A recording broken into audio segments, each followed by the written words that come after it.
All right, what is good, everybody? And we are live, episode 8 of Catch and Counter. Nibs will be joining us in a few minutes, but I do have Felix with us. I know he's been saying he's been jealous of our show, so he wanted to come and join on. So I figured, you know what, no problem with that. So what's going on, Felix? Hey man, I'm happy to be here. Cleared out my Friday night so I can be with you guys for a little bit and talk about these fights. Yes, sir. And we'll talk about the fights, but first of all, you did your episode of the Fight Life with Elijah Garcia that just dropped today. He's got a big fight tomorrow, so kind of just talk about that for a little bit, kind of let people know, and we'll I'm sure link it in the description afterwards. But kind of just talk about the whole process of making that and everything. Yeah, for sure, man. This is we started filming earlier this year, back in April. I went down to his house, his training camp out there.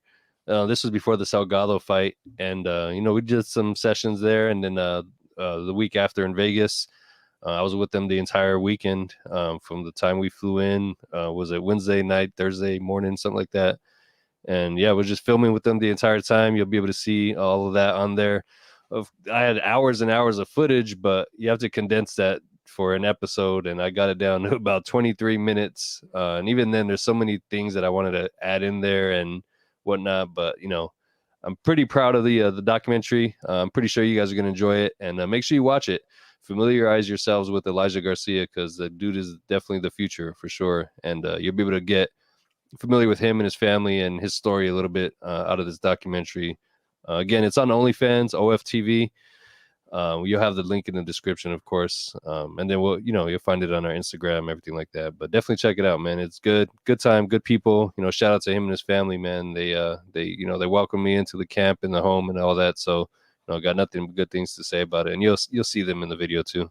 Yeah, but even obviously, me and Nibs got to speak to Elijah with you before the Salgado fight. So, like you said, just good people overall. So it's good to kind of have them around. And he's in a good fight. He's in a tough fight this weekend against Armando Resendez, who just came off the big stoppage win over Jared Hurd. So this is a big opportunity for him. And I think that I do expect him to win. He's the favorite in this fight, but it's a big fight because middleweight doesn't really have a star right now. And I think the winner of this fight could be being towards maybe that next star for the middleweight division. So it's a huge opportunity on a big platform too.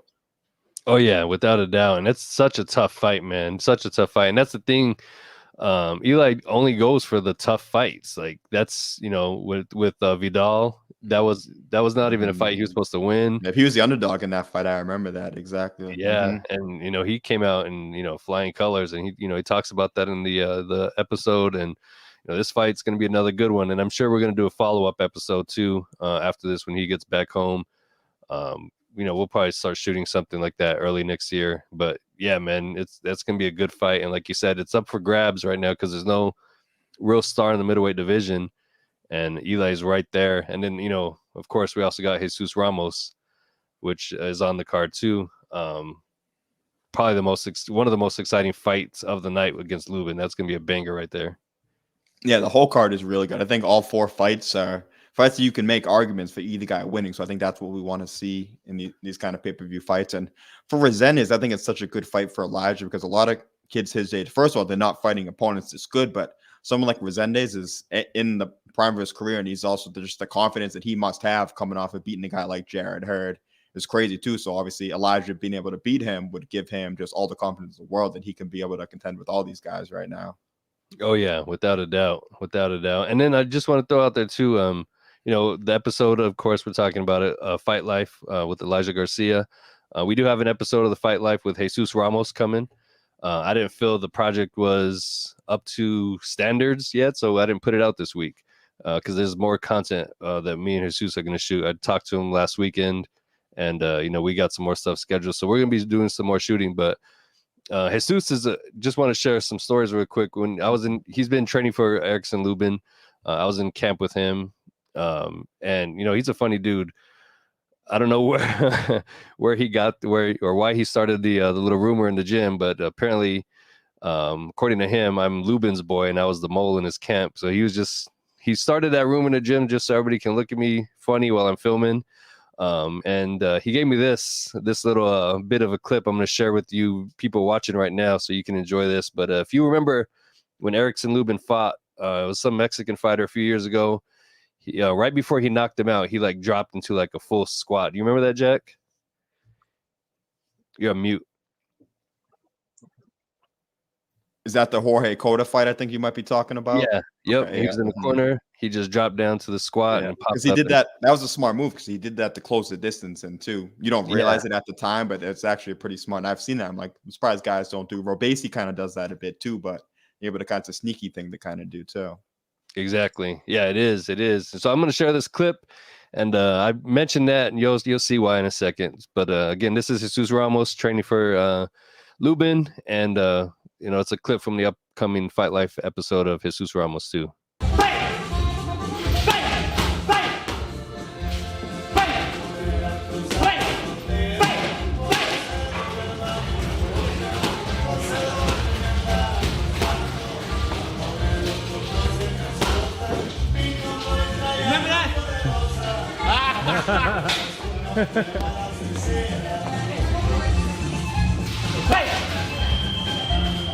He knows what you're talking about. I knew exactly what you were talking about.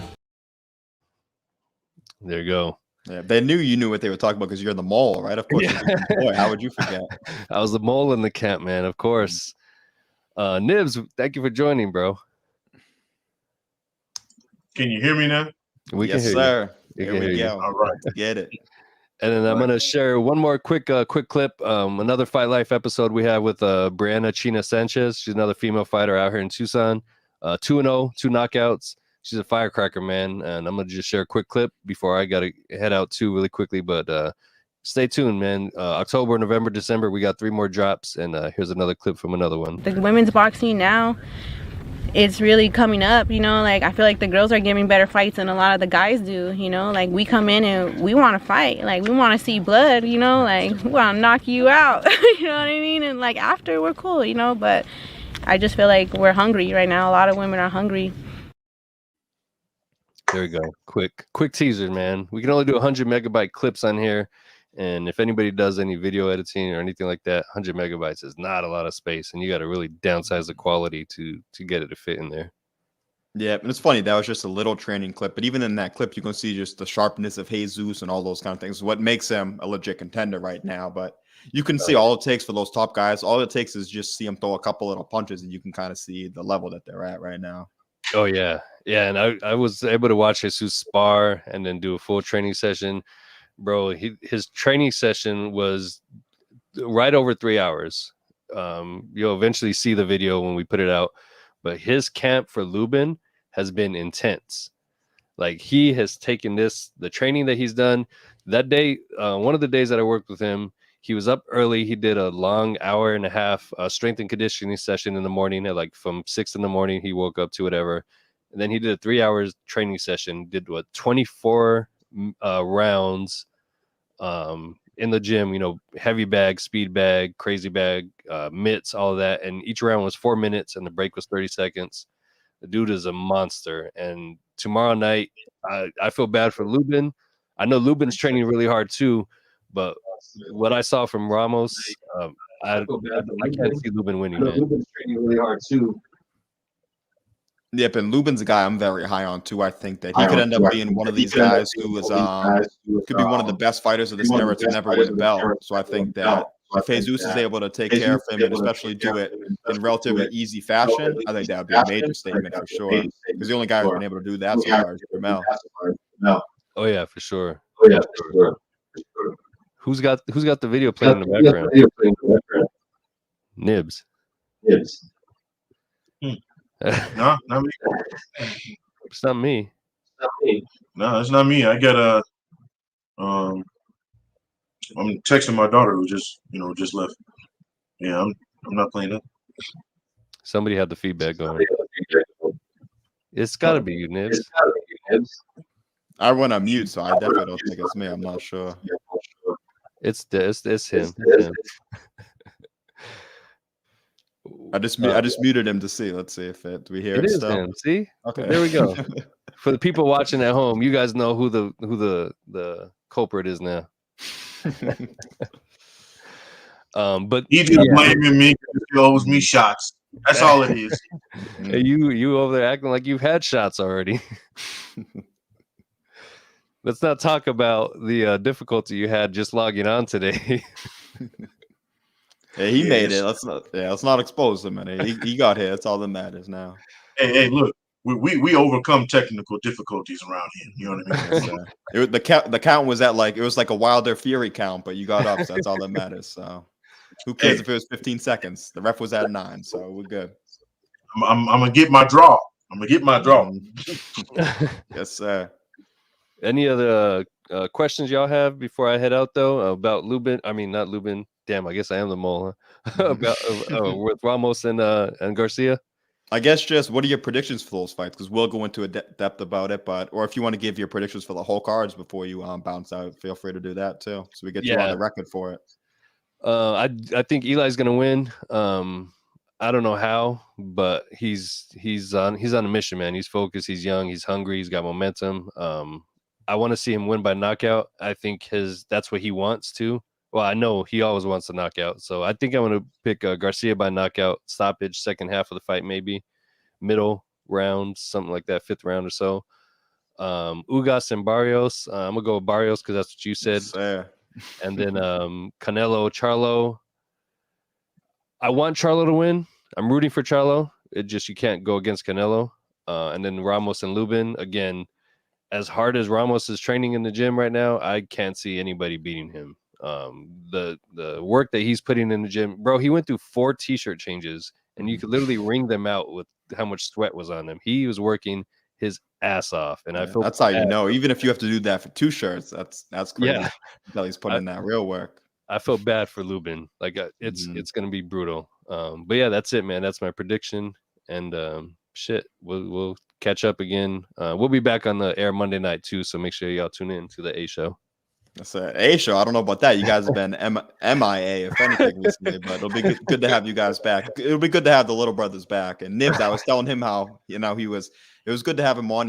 He's been jealous about our show and stuff like that. He wanted a bit of the glory. So we think we'll slide him a little bit of it on this Friday. He's been putting in good work for ITR. So we some cold motherfuckers, man. You know what I mean? But we appreciate it. We appreciate it. Hey, we're gonna get these the rating. We're gonna come up with official rules for the ratings war, and we're gonna let that run, man. All righty, let's get it. All right, but yeah, I'm out. I'll catch up with y'all. Thank you for having me again, and ITR Boxing. Make sure you tune into the OnlyFans page. Fight Life Elijah Garcia. Link is in our bio on IG right now. Yes, sir. And I should be able to, once we're done with the show, I'll put that either in the comments or in the description on here also. So you guys will be able to find that. If you're watching on replay, you'll already be able to see it. So I'll be all set for you. Cool. All right, y'all. I'm out. All right. How do I leave? Okay, here we go. Now I'm acting like Nibs now. See, look, trying to front. Yeah. There he is, throwing shots right as he slides out the back door. How about that, huh? All the shots that don't count. That he hasn't taken. Yeah, exactly. No kidding. Big fight week we got this week. Yeah, I've been chilling. It's been a long week, but we're here now, so that's all that matters at the end of the day, right? Yes, sir. It's this the one. This the fight right here. You know what I mean? This is the one. So like this fight, we look. This it. Yeah, undisputed. Undisputed versus undisputed too. First time in the 4-belt era for sure. Not just one undisputed. We got two of those bad boys in there. I think people need to put some respect on this. Like I think a lot of people, and granted, we got spoiled. We've been spoiled this year. Like there's been some really banging ass fights. Like I mean, you know what I'm saying? It's going to be hard this year to give out awards. Like before, it was like, okay, well we know who really won. We put some extra ones in there just for color commentation. But this year is legitimately going to be hard to pick one fight out of all these great fights we've had so far. So I think people are a little bit like, oh, well, we've already had the Mount Rushmores, Nah, man, I'm trying to tell you. This right here, not just for entertainment value. You got 2 dudes who can bang. Like you said, first time ever in the 4-belt era, we got 2 undisputed champions fighting each other. Yeah. And it's not like Jermell's not moving up 1 weight class or down weight class. He's jumping up 2 weight classes to do it too. So that's what I want. I want people to give him his props because for whatever reason, writers, reporters have always found a way to kind of slight him. No matter what he does with his accomplishments, they've always kind of downplayed his greatness. But we've had him on our pound for pound list. I got him in my top 5 right now. A lot of us at least have him in their top 10. So we've talked about that. So it's good to see him win, lose, or draw. I think he should get a lot of respect for the fans just by jumping up to 2 weight classes or taking this fight too. If you don't have an undisputed champion and you're top 10, I can't respect the list. Mm-hmm. You know what I'm saying? And he's not undisputed off of one fight, right? Mm-hmm. He earned those the hard way. So you got to respect that shit, bro. He beat the man to be the man. Yeah. Not only that, but he won them all by knockout too, which is crazy too. Won every single one of his belts by knockout. Mm-hmm. And has defended, right? Mm-hmm. That's another thing. You know, there's been a lot of guys that have got the belts off of one win and turn right back around and lose all the motherfuckers the next time around. I don't count them. You won and defended, you the man. Yeah, 100%. So we'll get into this main event now. We got Canelo and Jermell Charlo. One thing I was looking at the other day is Ring Magazine always does a poll of like their writers or different big people in the sport. So out of 20 people, 19 of them picked Canelo to win, and one of them picked Jermell to win. But we've also seen a fight that we thought we knew what was going to happen, where I think it was 20-0. They picked Josh Taylor to beat Teofimo at Ussin. That's 22-0, and we saw how that happened too. So what you think? Does Jermell have a chance to pull off this upset? Is he a live dog? Because I think he's certainly a live dog. I think he could surprise a lot of people tomorrow night. I'm picking him to win. Okay. I'm probably the only person who's doing it. You know what I mean? But I'm on record as saying there's no way Canelo was going to lose this fight, right? Mm-hmm. I've looked at everything. I've replayed it. And maybe it's just to be different, you know, on top of that, right? Like everybody's picking Canelo. And, you know, the smart money is on Canelo, right? He's been fighting at 168 much longer. You can't really remember a fight recently where he wasn't at least 165, you know what I mean? Mm-hmm. So, and Charlo's been 154 his whole career. It's not just the weight difference, because I think Charlo will make the weight fine because he walks around much heavier than Canelo does anyway. Yep, they were both 167.5 today, just to prove your point. They were both actually the same exact weight. Right.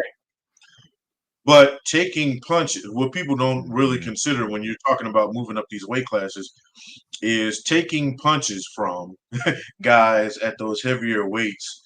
Like Canelo's been taking punches from damn near heavyweights, you know, his whole career.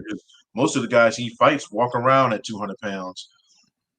Charlo hasn't, you know, maybe the guys he's been fighting walk around about 175, 180.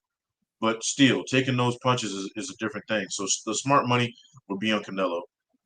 I'm here to tell you, though, people who can box their ass off, which Charlo can when he's not getting in a slugfest, right? If he boxes his ass off, I think he beats Canelo, because that's been Canelo's kryptonite up to this point, right? We saw it with Floyd. We saw it with Bivol. I mean, these dudes put on a masterclass of boxing. Canelo couldn't do shit with him. You know what I mean? Triple G in the first fight gave him a lot of fits, right? A lot of people thought he won that one.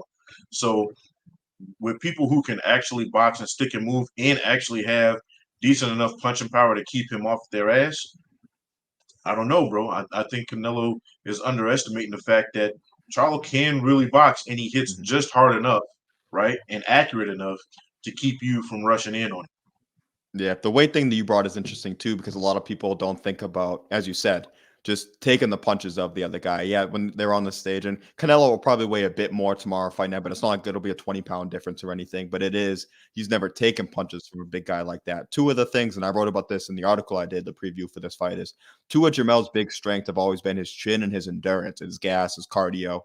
But you wonder, moving up in weight like this, is he a half step slower? Does he gas out a tiny bit more? And even if it's not a noticeable difference, moving up in weight, those aren't the kind of things you can afford to have against a guy like Canelo either. And I'll go this way. I am picking, if I had to pick somebody to win, I'm picking Canelo. We've always said this. We're able to separate. I mean, I am not rooting for Canelo to win. I am all on Team Charlo, Lions only, whatever it takes. I am rooting for him to win 100%. We've said that multiple times before. He's one of my favorite guys in the sport. I think that he just is a perfect example of what you want in a modern day fighter too. Just everything about him I love. But it's interesting because I think if we get the Canelo that fought Plant, any version of Canelo from the second Triple G fight to Caleb Plant, I think Canelo wins. If you get the Canelo that fought Bivol, Triple G, the third fight, or Ryder, And we're in a hell of a fight. And I think Jermell could get it done. So I think that's what I'm interested to see. Canelo's made a lot of excuses, just saying how he was hurt, he was coming off the injuries, and if those are all true, then he'll have a dynamite performance tomorrow against Jermell.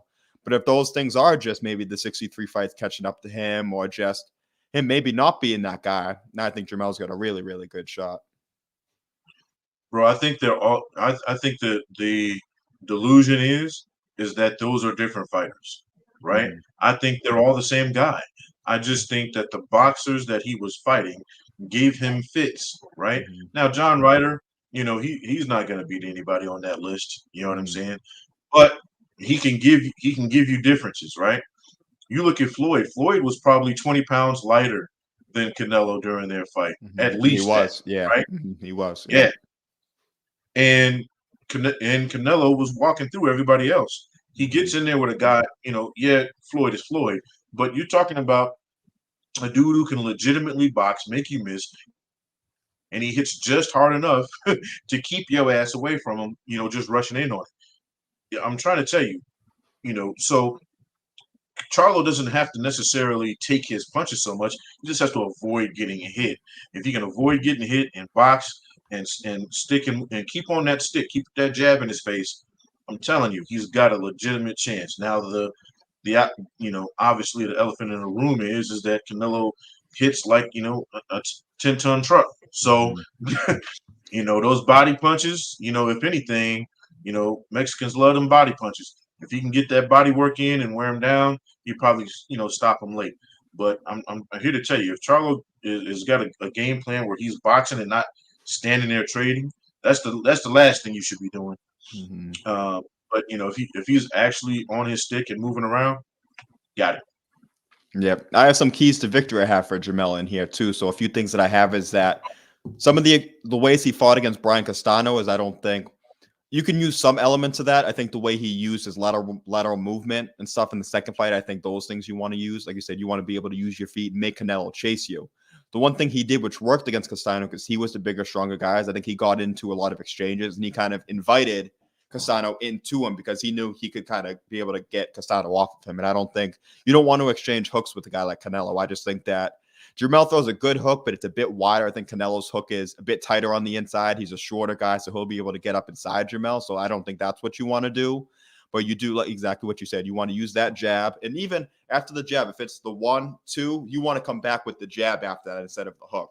Dimitri Bivol did a lot of that. We've seen Floyd do that too. And I think that the more straight punches you use against Canelo, the more success you have. The more you start using your hooks, Jermell will he'll be giving up his length advantage, the reach advantage that he has. So I think that if you can just stay disciplined and keep that jab going and throw those straight punches, even follow up the right hand with the jab, which he did a bit of that in the Castano fight, I think that's what you want to do. And even with Canelo, you've seen recently, I think I get what you're saying about the styles things, but I just don't think Canelo even moves his head as much as he used to anymore. When he was fighting Danny Jacobs, he was really getting that head. He was making Danny Jacobs miss a lot. I think if he was fighting that same version of Danny Jacobs when he fought Ryder, I think Danny would have been able to hit him more. And even a guy like Ryder, who is not as good as that version of Danny Jacobs, and even the later version of Danny Jacobs, I thought beat Ryder. You could just see Canelo's a lot more stationary. So I think if we get that version of Canelo that's stationary and kind of follows Jermell around the ring, I think as long as Jermell stays disciplined, and like you said, part of the reason I love Jermell too is he loves to fight. He likes to get in there and he likes to rumble. But I don't think that's what you want to do against a guy like Canelo. Maybe if you sense Canelo kind of fading late in the fight, put it on him. But I think in the early rounds, you got to kind of stay safe and disciplined and use those straight punches, like I was saying. Yeah, I mean, you nailed it right on the head. Now, Canelo is long in the tooth as far as boxing is going. He's not old as far as actual age. You know what I mean? I think they're about the same age, actually. But yeah, they're both 33. Yep. Yeah. So, as far as age goes, he's still a very young man. But people forget, Canelo's been boxing since he was 15 fucking years old. Mm-hmm. It's a long fucking time to be in the ring, bro. Because over fighting over in Mexico and then over half his life now. Yep, over half his life he's been a pro. Yeah. So maybe that's starting to catch up with him a little bit. We've seen him a little bit off in his last couple of fights. That's something to take into consideration. But no matter what, Canelo's never even been close to being put on his ass, right? Mm-hmm. So to think that you're just gonna come in here and smoke him, you know, that's not gonna happen, bro. Again, like you said, maybe later on in the fight, if you see he's tired of shit, maybe you crack him once and he stump and he, you know, his knee buckles or something, you know, take advantage of that window. But I think you're right. He needs to box more than brawl, which is going to be difficult because, like you said, them Charlo boys are dogs. They love to brawl. They love to get in there and mix it up. That's just not what you want to do against Canelo. Yeah, 100%. I think, yeah, the only time I've seen Canelo buckled was like, I mean, at this point, it's probably 12 years ago. It was against Cotto's brother early in the fight. That was on the I think that was on the Mayweather Mosley undercards. That just shows how long ago that was, and he ended up stopping him in that fight. And since then, he hasn't been hurt Cotto at all. boys can bang. Yeah, and he was a 19-year-old kid then, and he ended up still winning that fight. But that's the only time I've seen him ever even in a tiny bit of trouble. So I think that just speaks to your point even more. But with Jermell, he's been off 16 months, and he is coming off where Canelo was saying he looked not as great in the Ryder fight because he was still rehabbing from the hand surgery. Do you have any worry about Jermell just off the 16-month layoff and off of a broken hand also, and not taking a tune-up fight, jumping right into this fight?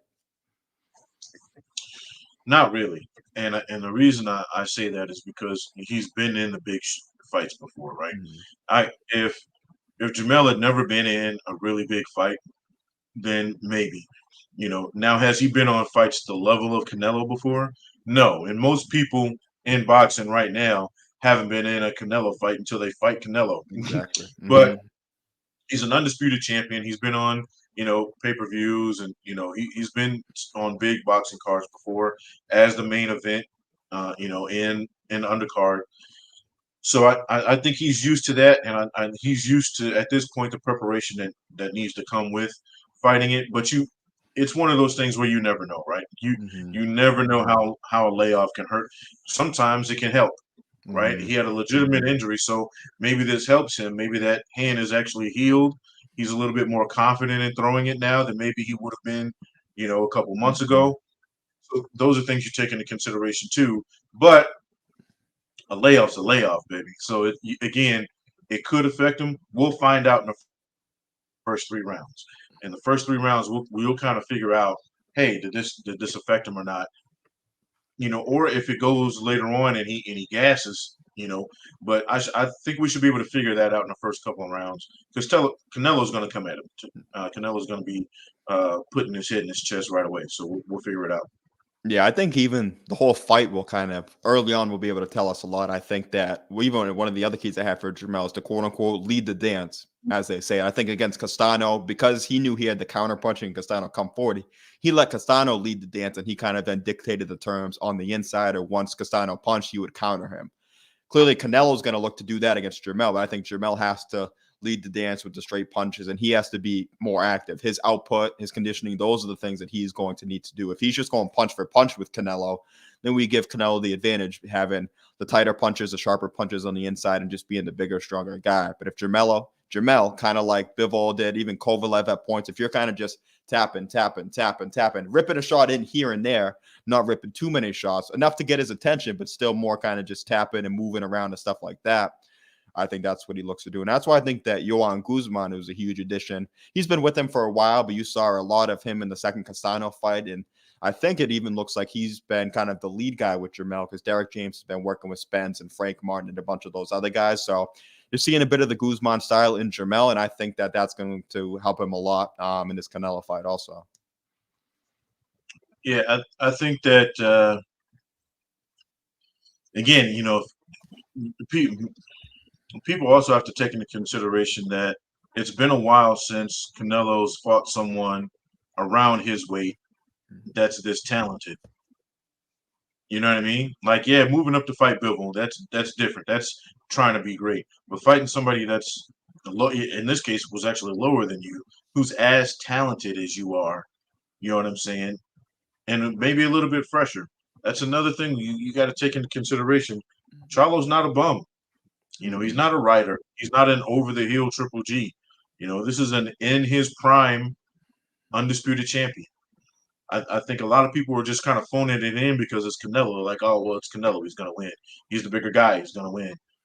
let's remember who the fuck Charlo is, bro. You know what I mean? He's no bum. He's in his prime. He's not his brother. He's not going through the same things that his brother's going through. I think a lot of people too take them as one and the same. And he even he touched on that, recently in an interview saying, "Hey, look, I'm not my brother. Yeah, we're twins, but he's going through what he's going through." And he said he's even cut off communication with him for a while because he can't deal with that. He's got to deal with, what's in front of him. I think a lot of people put them in the same boat though. So they're thinking, oh, well, they're one and the same. They're not. They're different. Even when they fight, you see the little differences, in Jermell and Jermall. So I think people need to take this whole thing into consideration that I actually think Jermell has a better chance of beating Canelo than I would have given Jermall had that fight actually been made. Even if Jermall wasn't going through what he was going through, I would have still have given Jermell a better shot. Yeah, see, and that's funny because I've always, out of the two brothers, Jermell's accomplished more, but I still think that pure talent-wise, I think Jermall might be the better of the two. But that comes down to, at the end of the day, Jermell has the accolades and he's earned this shot, so he's rightfully so is in this spot too, for sure. But one thing a lot of people have talked about. I agree with you as far as the talent, but I think as far as the overall package in the ring, I give the slight edge to Jermell as far as fighting Canelo. And let me be clear. I'll be honest with you. It's the the mental stuff. If he wasn't going through what he was going through, I think Jermall would actually have a shot. But he needs to take care of that before he even thinks about boxing again. Yeah, no, exactly. And I've even heard rumors that he could be coming back on the Benavidez Boo Boo undercard and actually fighting Jose Benavidez, David's brother. So I think that would be a good kind of comeback fight for him. Still could be a tough fight if he's not right all the way, but I think it would be good to see him. Just because if he's back in the ring, we know he's in a better headspace and he's actually at the Canelo fight. So I think that's good. Because at the end of the day, all we want to see is these guys in the best mental and physical shape and just doing what they do. So I think that's all we want to see out of him.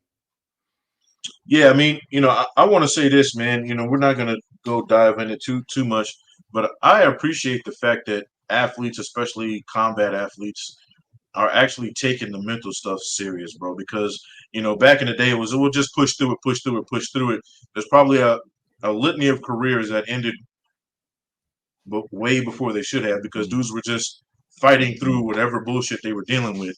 And it's like, hey, look, let's remember, these guys are human too. They go through, the same shit we go through. Just because they're boxers and famous and got millions of dollars doesn't mean, and then that puts what they're going through on a much bigger platform and level, right?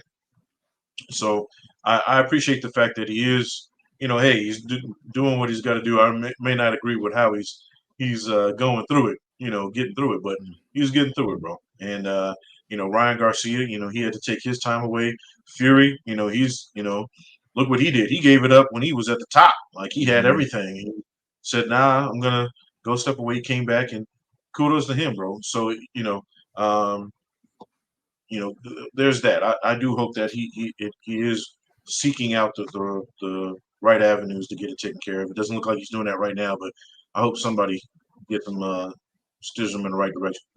Yeah, and that's important in all walks of life and all sports, but especially the combat sports, a sport like boxing, where they always say it's even more mental than it is physical. So I think at the end of the day, it's that much more important. It's important for everybody, but it's that much more important for those guys because they're risking their lives when they're in there. And if you're not in the right headspace, and obviously you're not the best of your ability, and it can be dangerous in there for you.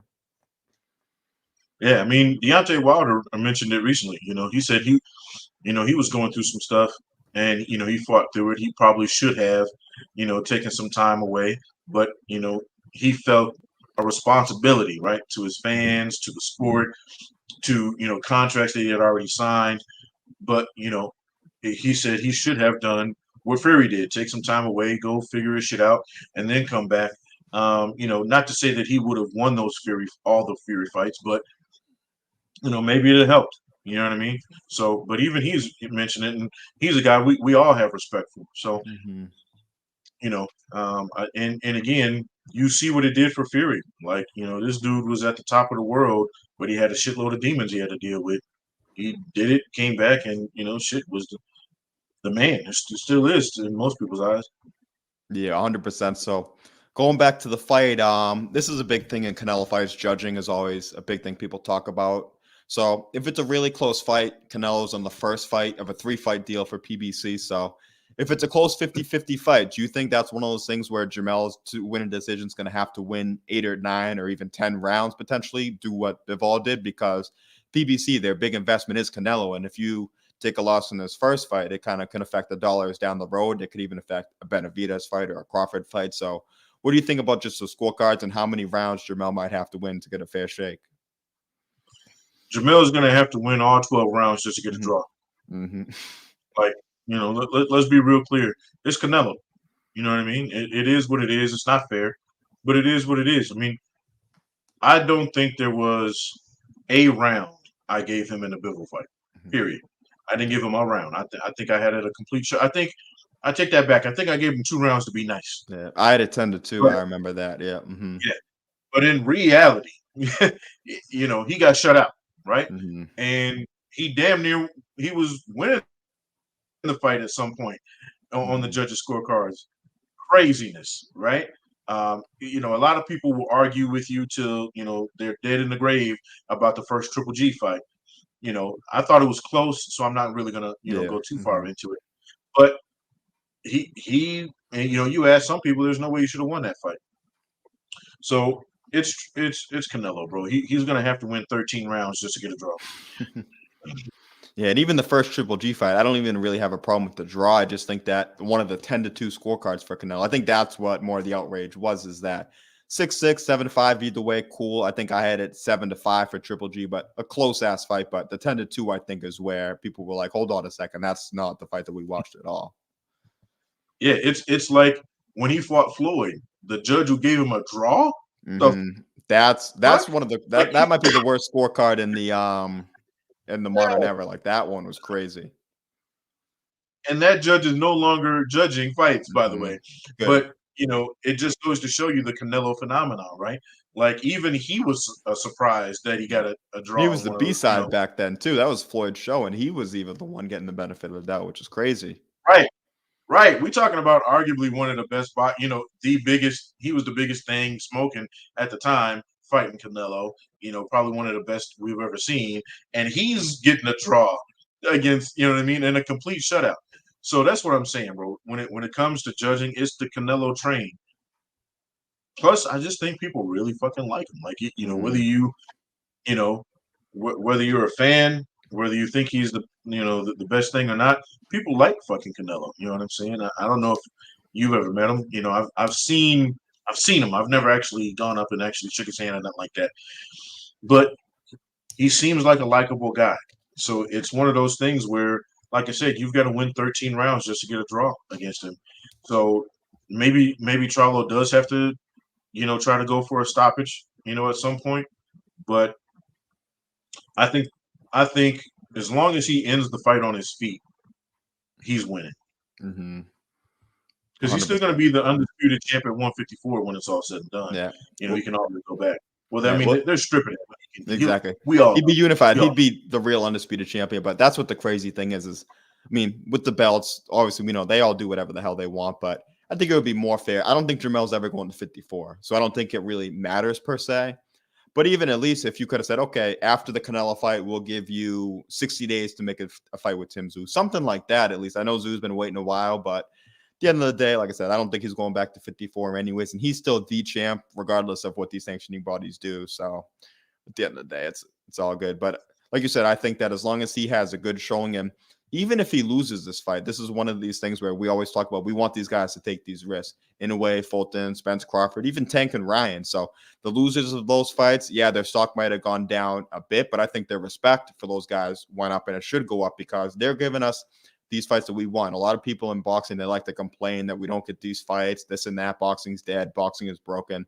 Well, then when we get these fights, let's make sure we give these guys the respect, because if we just turn around and shit on all these guys who lose, they're not going to want to make the damn fight. So I think that it's important to both guys, even Canelo. I mean, he clearly has an advantage against Jermell, but he's still fighting a guy in his prime, a guy that he's been linked with before. They were both champs at 154 together. So both these dudes, especially Jermell, but they both got to get credit for this win, lose, or draw. Bro, you look at it. You just said it, right? And we say this all the time on this channel. not just catch and counter, but ITR as a whole. I think everybody feels this way. Losses do not make you a loser. Mm-hmm. When you are fighting the best guys, right? If you're one of these belt holders and you're just fighting bums, and one of those bums just so happens to get lucked up and beat you, that's way worse, Mm-hmm. right? And we had this conversation about Munguia all the time. Fight somebody we give a shit about, right? You look at Tank, all the guys that are fighting him, the Rollies and the Ryans, right? Both of those, excuse me, both of those dudes are getting opportunities out the butthole after fighting him. Why? Because they had the balls to fight him in the first place. You look at the guys who fought Canelo and lost, they got a shitload of opportunities after he beat them. Why? Because they had the balls to fight him. I remember when Amir Khan took the challenge because nobody wanted the Canelo smoke back then. Remember that shit? And it was like, what is Amir Khan doing? He ain't got no chin. Fuck. But you respected the shit out of him. Like, it made me respect Amir Khan. Like my respect level for him went through the roof because I don't even think I had any at that point. And I was like, well, shit. If you're willing, and because it's not just about money at this point, because you can literally, your career could be over with a Canelo shot. The fact that he was willing to take it and was actually accounting well for himself before getting stopped, you got to respect that shit. So, as real boxing fans, we love that shit. Fight everybody. That's a fact. Our best, your favorite boxer's best boxer or a favorite boxer growing up got losses. Yeah, they all do. So exactly, a lot of dudes with double-digit losses in the Hall of Fame. So at the end of the day, like we say, I mean, shit. A lot of people would say Rolly's best win was his loss against Tank. I mean, it's great. Like, it's funny to say that. I'm joking, but I'm being dead ass at the same time too. Like, he got a lot more press, and people looked higher on him in that fight than they did any of his wins, especially his last quote unquote win that he just got too, for sure. But right. So I want to say what's up. We got Combat Sports Media in the chat. We got a pretty good following today, so we want you guys to. We're gonna give our official predictions, but you guys all drop down. Do you guys drop your predictions down in the chat? Do you have Canelo or do you have Charlo, and then say by decision or by knockout or kind of whatever you're thinking? So you already said Charlo by decision, so are you sticking to that? Yeah, man. I'm going Charlo. Split decision 12. Okay. And I know I just said he needs to win 13 rounds to get a draw, but I really do think he has the skill to give Canelo trouble. But if he gets into a slugfest with him, then Canelo's gonna sleep him. You know what I mean? But I hope that he's gonna win this fight based off of the skill I know he has. So we're going with that. Just to be different. And obviously, we're a boxing platform. We're technically media, but I'm still a fan first. So I will say that if my pick does come true, I won't be happy. I'll be honest about it. And I will be especially sick if Canelo was able to stop Jermell. I won't be able to take that well. I'm a huge fan of Jermell, but I'm picking Canelo in this fight. But I think it's a very, very competitive fight. I think it comes down to what you said with the judging at the end of the day. I think I think it could be a competitive fight, but I think that as long as it's a competitive fight, Canelo probably will win a decision. But I do wonder, it'll be interesting to see just so many X factors. That's why it's a hard fight to bet on. It's a hard fight to predict just because we're not sure what version of either guy we're going to get. Do we see a Jermell that's a little more sluggish at 168? Is the hand problem still there? Is he not able to take Canelo's punches? Is he able to take Canelo's punches fine? And then is Canelo gassing out and does Jermell take over? So there's a lot of different avenues. And I think that you could see, besides, I think a Jermell knockout is probably the one outcome I really don't see. I mean, it's the one outcome I'd want to see the best, honestly. I would love to see that. But I think that Jermell decision, Canelo knockout, Canelo decision, I think that any of those can happen. And I think that's what we want to see in these fights. We don't want to know exactly what's going to happen. I think that's what we got in this one. I think to your point with, the Rolly and Tank conversation, right? This is going to be Jermell's biggest win, whether he loses or wins the fight. I think no matter what the outcome is, unless he gets absolutely smoked in like the first, round, which isn't impossible, right? I don't see that happening, but unless he gets absolutely smoked in the first round, I think he's already won. Right? The build up to this fight has been crazy. He was an undisputed champion at 154 when he took the fight. He's going to be able to call out anybody he wants to after this. his money-making potential is going to be through the roof.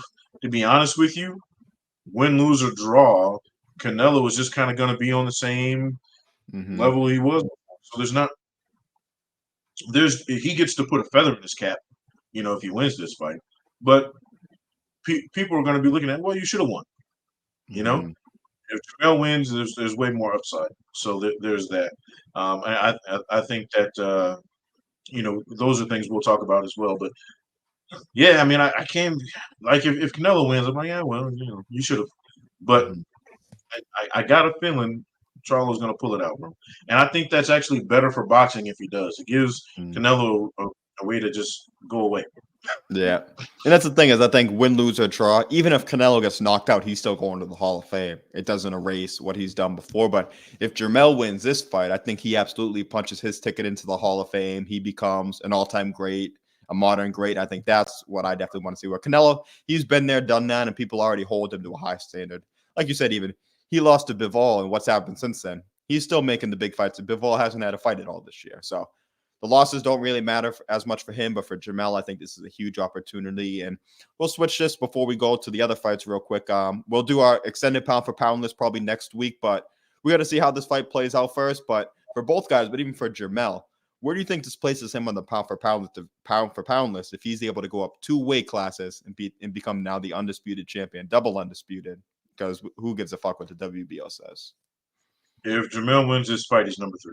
In my ranking, because I still think Bud's number 1 because of the absolute destruction of Spence and what people the status that they gave Spence prior to the Bud fight. Not a lot of people were picking him to win that, and he's come up several weight classes, right? So that's what we're talking pound for pound. He's come up, from 130, now he's at 147. In a way, to me, is a master. Like I don't know if there's anybody in or around his weight that can even come close to touching him after what he did to Stephen Fulton.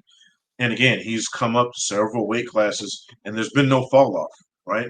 Like usually you see a guy come up all those weight classes and there's a little bit of a dip.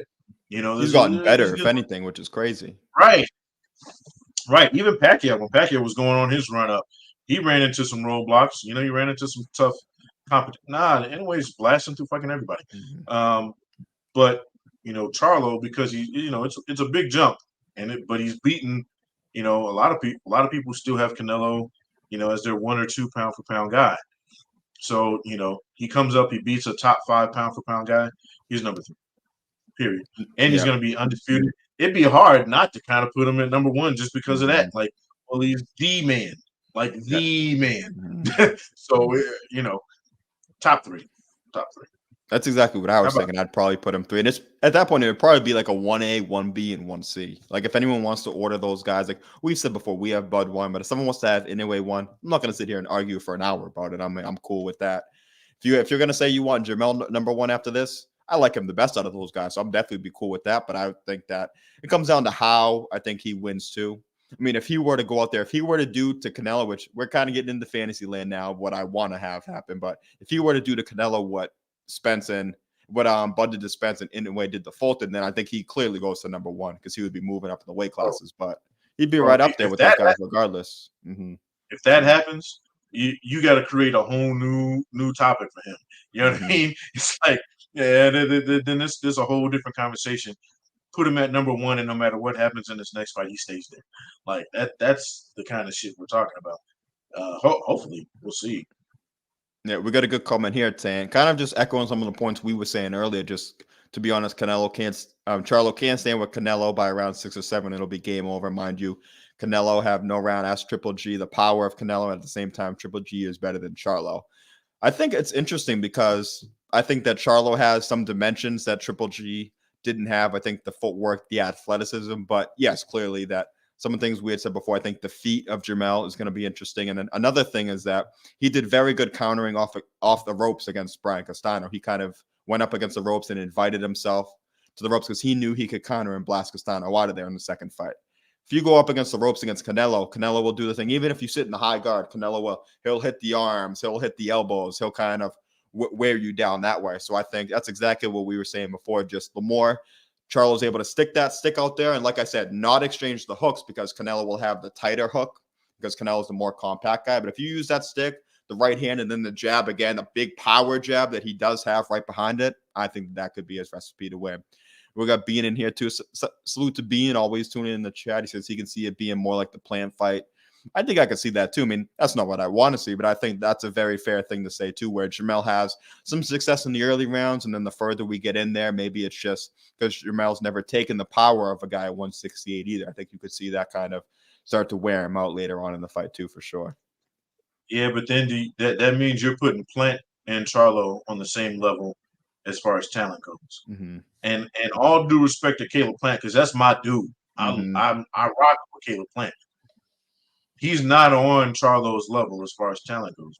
He's one of these guys that's hardworking. He's got really good talent, but he doesn't have knockout power when it comes to the big boys. Yeah, I know he got that picture perfect knockout in his couple fights back. But let's face it, again, you're fighting Canelo. There are people on Charlo's resume I think could beat Plant. You feel me? So, and I'm not saying that they would. I'm just saying they give him trouble. There's really nobody. I mean, outside, obviously his last couple of fights. You know what I mean? But there's really nobody on Caleb Plant's resume where I'm going, yeah, Charlo would have a problem. No one that Plant's beaten, like you're saying. Yeah, exactly. Mm-hmm. Yeah.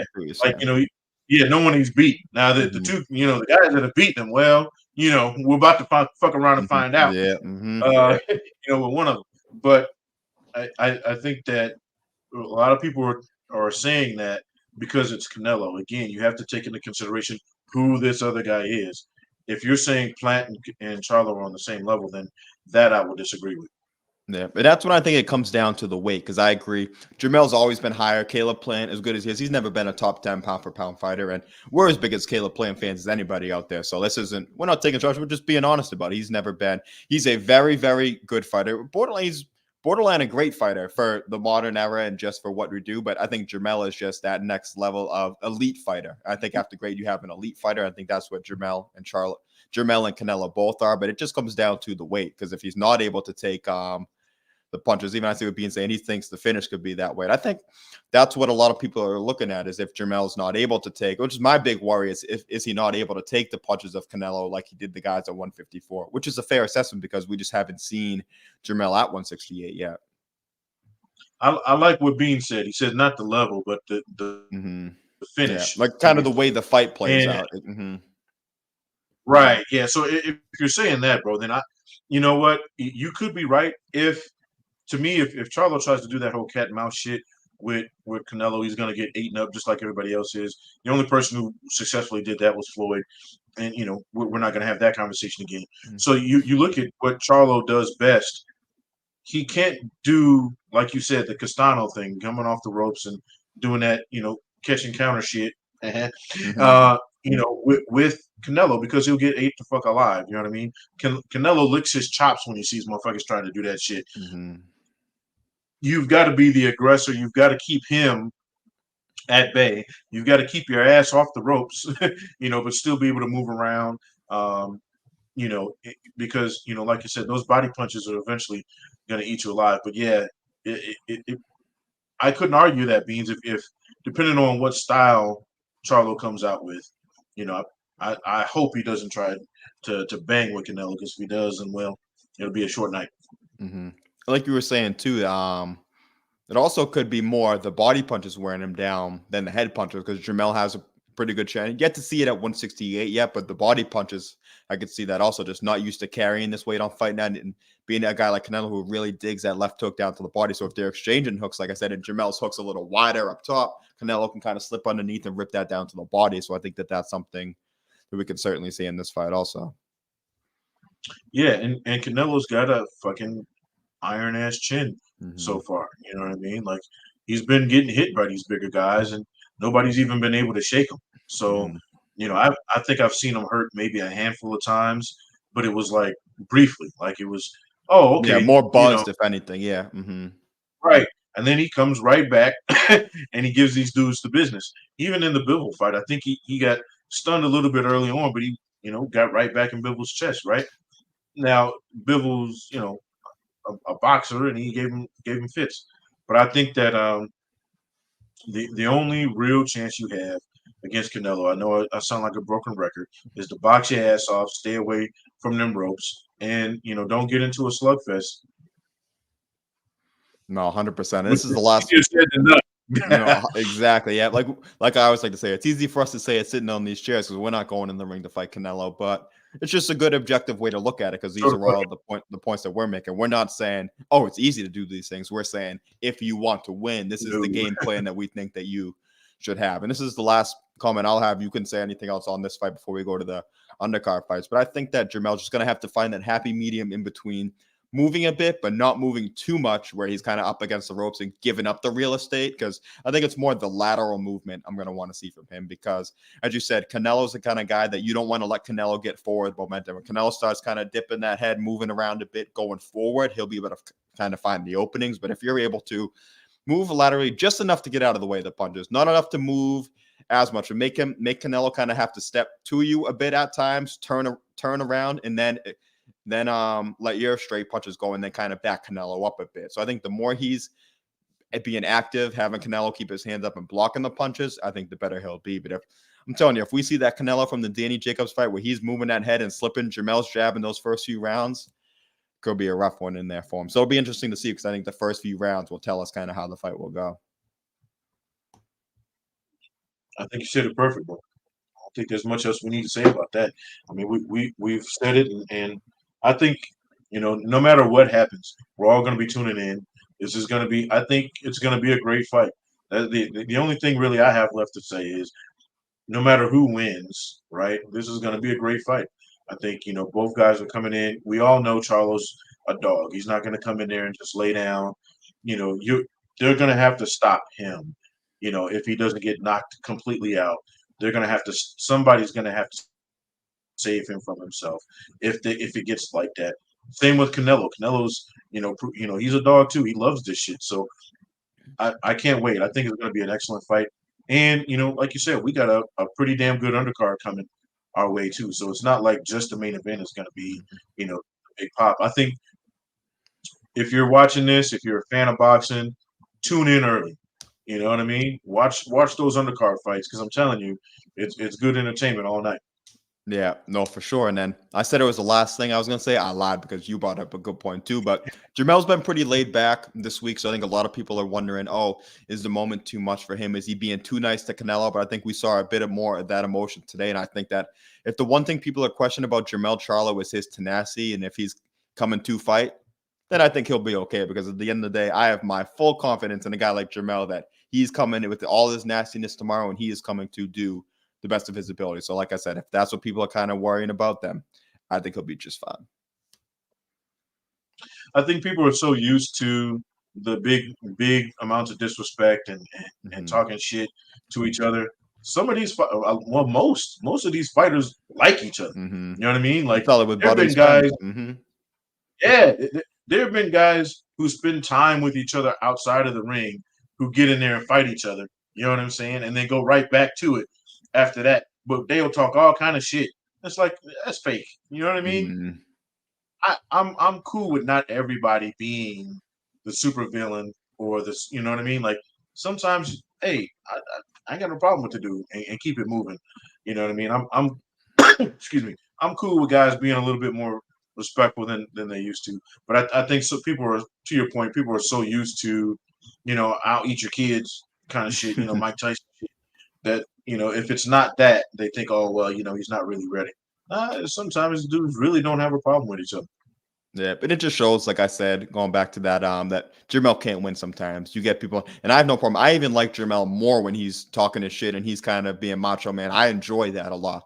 But you get some people saying, oh, he's doing too much talk and he's too cocky. And then some of those same people are saying, oh, well, he's too reserved and he's too laid back. So it's like, what the hell do you want from the dude at the end of the day? You're saying he's too braggadocious and then he's too quiet. So at the end of the day, some people you just can't please. And I think that Jermell's doing his thing and he'll be ready to go tomorrow night. So any other last comments or anything on this fight before we move on to this very stacked undercard that we got? Undercard time it is. Yes, sir. So we will go to the main event. The co-main event, which could be a main event on a regular show time for sure. Felix's guy, Jesus Ramos, who I've gotten to speak to before his fight before this. He's fighting Erickson Lubin. And this is a fight I think it has fight of the year potential on it. I think that Ramos is the favorite, and I do think that he probably will win, but I think Lubin is as motivated as ever. He knows his back against the wall. He's got the 2 losses now, and if he loses here, especially if Ramos is able to kind of do his thing, get a stoppage, he might be down to kind of more the gatekeeper status and fighting the young guys on the rise. So I think that we're going to see the best Lubin we can possibly see, the best Ramos we're possibly going to see, and it's going to be a hell of a fight. So what are your thoughts on this matchup that we have in this co-main? You teed it up perfect, bro. You look at what Lubin has done. He's not in boring fights. You know what I mean?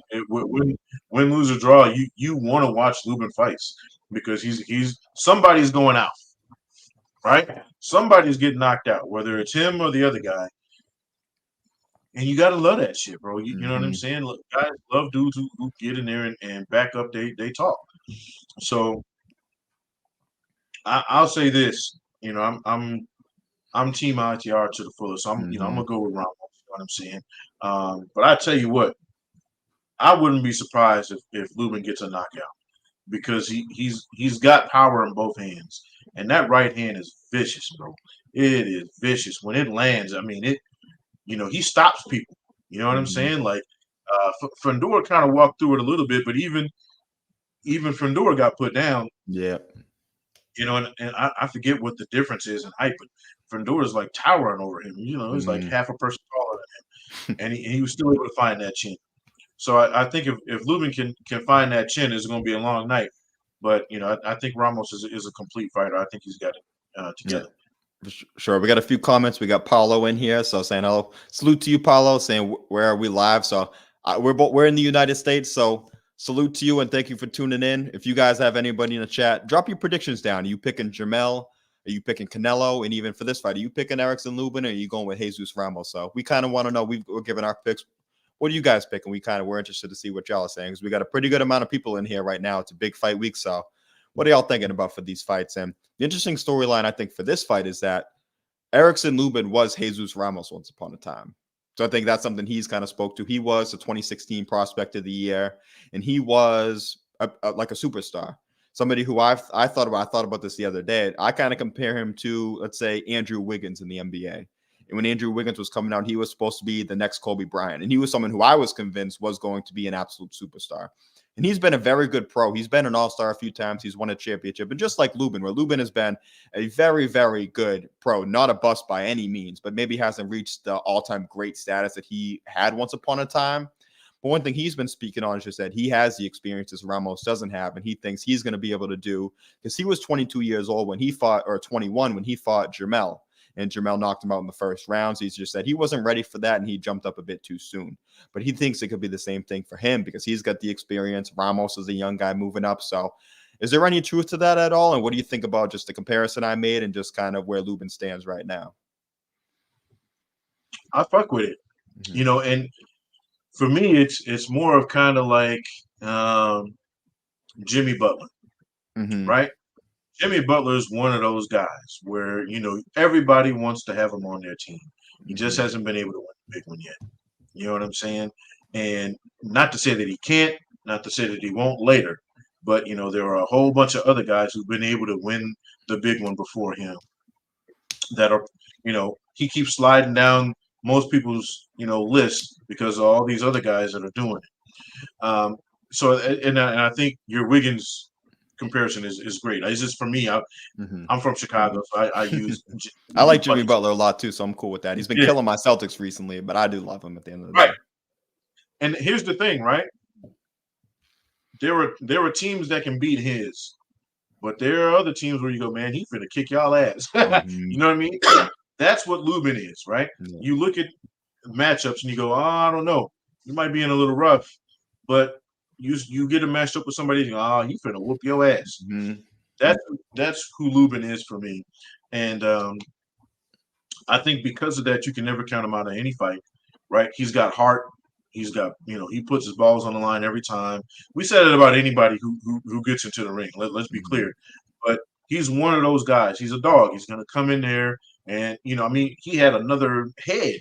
And he And was pissed that fight was stopped. He couldn't have been. He would have fought Oh. 25 rounds that night, 100%. He was so mad at Kevin Cunningham, and I respect Kevin Cunningham because he made the right call for his fighter. And now you let the fight go on. Lubin might not be fighting in this fight right now, so I agree 100% with that. Yeah, and that's what you want out of that. Everybody loves that, right? Everybody loves the Mickey Ward or True Gotti type shit. They love the Rocky stories, right? That's what Lubin is. He's a Rocky kind of guy. Like he's not going to stop unless you do what Charlo did, which is put him to sleep, kind of shit. So you love that, and because of that, in his punching power, he's always got a chance to win these fights. Ramos is nice though, bro. Ramos is nice. So it's one of those things where this is his litmus test. Like, okay, you say you the baddest motherfucker. All right, beat this dude because he's real, right? He's not faded. He's not a bum. This dude is real. So let's see what you got. And I think we gonna fuck around and find out real quick. Yeah, if Ramos was able to do what I think he's gonna do, I think he puts himself right up there with Tim Tszyu as the futures of this division once Jermell leaves. I mean, Tim Tszyu is going to fight Mendoza, and Mendoza is someone who's up there too, but people forget Jesus Ramos already beat Mendoza, cleanly beat him in a decision too, and had almost no problems with him. So that shows, I think, the level Jesus is at. He's one of those young guys who kind of really does it all. He can box from the outside if you want to. He can mix it up on the inside. He's got power. He's got speed. The one thing I love with him too is he uses his angles, and I think that might be the big thing against Lubin is Lubin's got a hell of a chin. Even though, I mean, the Charlo fight, he gets a bad rap for, but he took a lot of punishment in that Fundora fight, and his face failed him, but his chin never failed him. He was in that fight, still fighting at the end of the day, but I think that Ramos might be able to hit him with shots he doesn't see coming, and we always know that a lot of those guys, they can take the shots they see coming. It's the ones that you don't see coming, and that's what hurts them. But I just think Ramos is the total package, and I think that's what the difference is going to be in this one at the end of the day. But I think Lubin absolutely comes to fight. And it's another one of those things where if he loses in a absolutely great fight, he's not done by any means. He's a great contender. And if these belts go vacant, I wouldn't be shocked if he even becomes a world champion at some point. And I hope he does, because otherwise he would be like a Derevyanchenko or like these other guys. He'd be one of the best fighters of this generation to never win a world title. He's just in against top level guys. He's one of those guys you root for, right? Like this is one of those fights where I want Lubin to win. But I think Ramos is going to pull it out because, again, everything you just said, we've been talking about, and what Felix highlighted, in the special in the beginning of our broadcast is, I think Ramos is a complete fighter. I think he's got everything you want, right? You throw all the ingredients into a pot, you get Ramos. Yeah, they didn't miss nothing on that one. Yep. Right. Lubin, well, we need a little extra. You know what I'm saying? But it's still very, very palatable. Like you really can't miss an Erickson Lubin. Whenever Erickson Lubin is going to fight, I'm tuning in. I don't give a fuck what platform it's on, right? I'm watching it. He could be fighting in the backyard of somebody's mansion, and I'm going to watch that fight because somebody's going home on their back. Yeah, if he's fighting in someone's backyard, I hope you got your camera up there recording that to post for ITR without a doubt too, because it's going to be a banger no matter what when he's fighting. Right. And like you said, I had him win the Fundora fight when he got stopped. Like, you know what I mean? And I thought he could have come back and won that fight. So it's not like, he's got, 2 stoppage losses, but let's be real clear.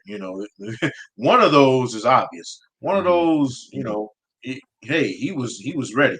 So, Ramos has also got to take that into consideration and not think he's got an easy touch too. I hope he's not overlooking Lubin for a bigger payday later on down the road, because we all know what happens when you do that. 100%. I think me and Ray were going back and forth once this fight was made. We were both saying the same things, that Ramos is somebody I was able to speak with Ramos in an interview, and he has the ties with Felix, so I am pulling for him, but it sucks because almost anybody else in that division I would root for Erickson Lubin to beat. I mean, when he was fighting Fundora, I was so into that fight and rooting for him so hard. He is one of my favorite fighters that we have out. Just happens that he's fighting another one of my favorite fighters, someone that I've spoken to before. But at the end of the day, couldn't be a bigger fan of either guy. Win, lose, or draw, I think it's going to be a fantastic fight. And we'll get into the next undercard fight in a second. But one thing I like about this whole card as a whole, all 4 fights, is we're having legit conversations about both guys. This guy can do this. This guy can do that. You don't see a lot of cards like that. And I think that's what speaks to why this is such a great card and why it'll be such a great night tomorrow. I mean, you touched on it earlier. When you were introing the fight, you put this on ESPN Plus. You put this on DAZN.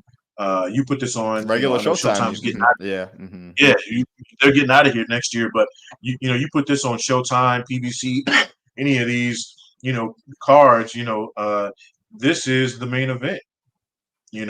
Like you said, and it's a main event. A lot of people are tuning into. It might not be pay-per-view, but it's on any of those regular platforms. Hey, this is doing big numbers for them. So the fact that this is the undercard, the co-main, whoever was constructing this card, kudos. No. I'll let you guys in 100%. And I'll let you guys in the chat on a little bit of game too. I'll tell you guys how I kind of rate or look at pay-per-view cards. You normally have 4 fights, right?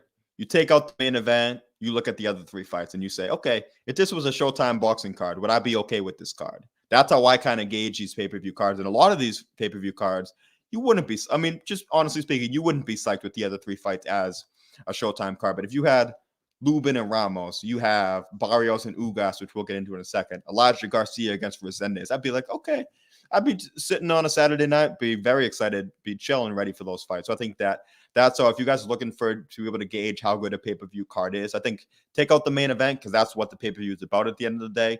Look at those other 3 fights and say, okay, if this was a free TV card, how would I feel about that card? And a lot of that has to do with the matchmaking too, right?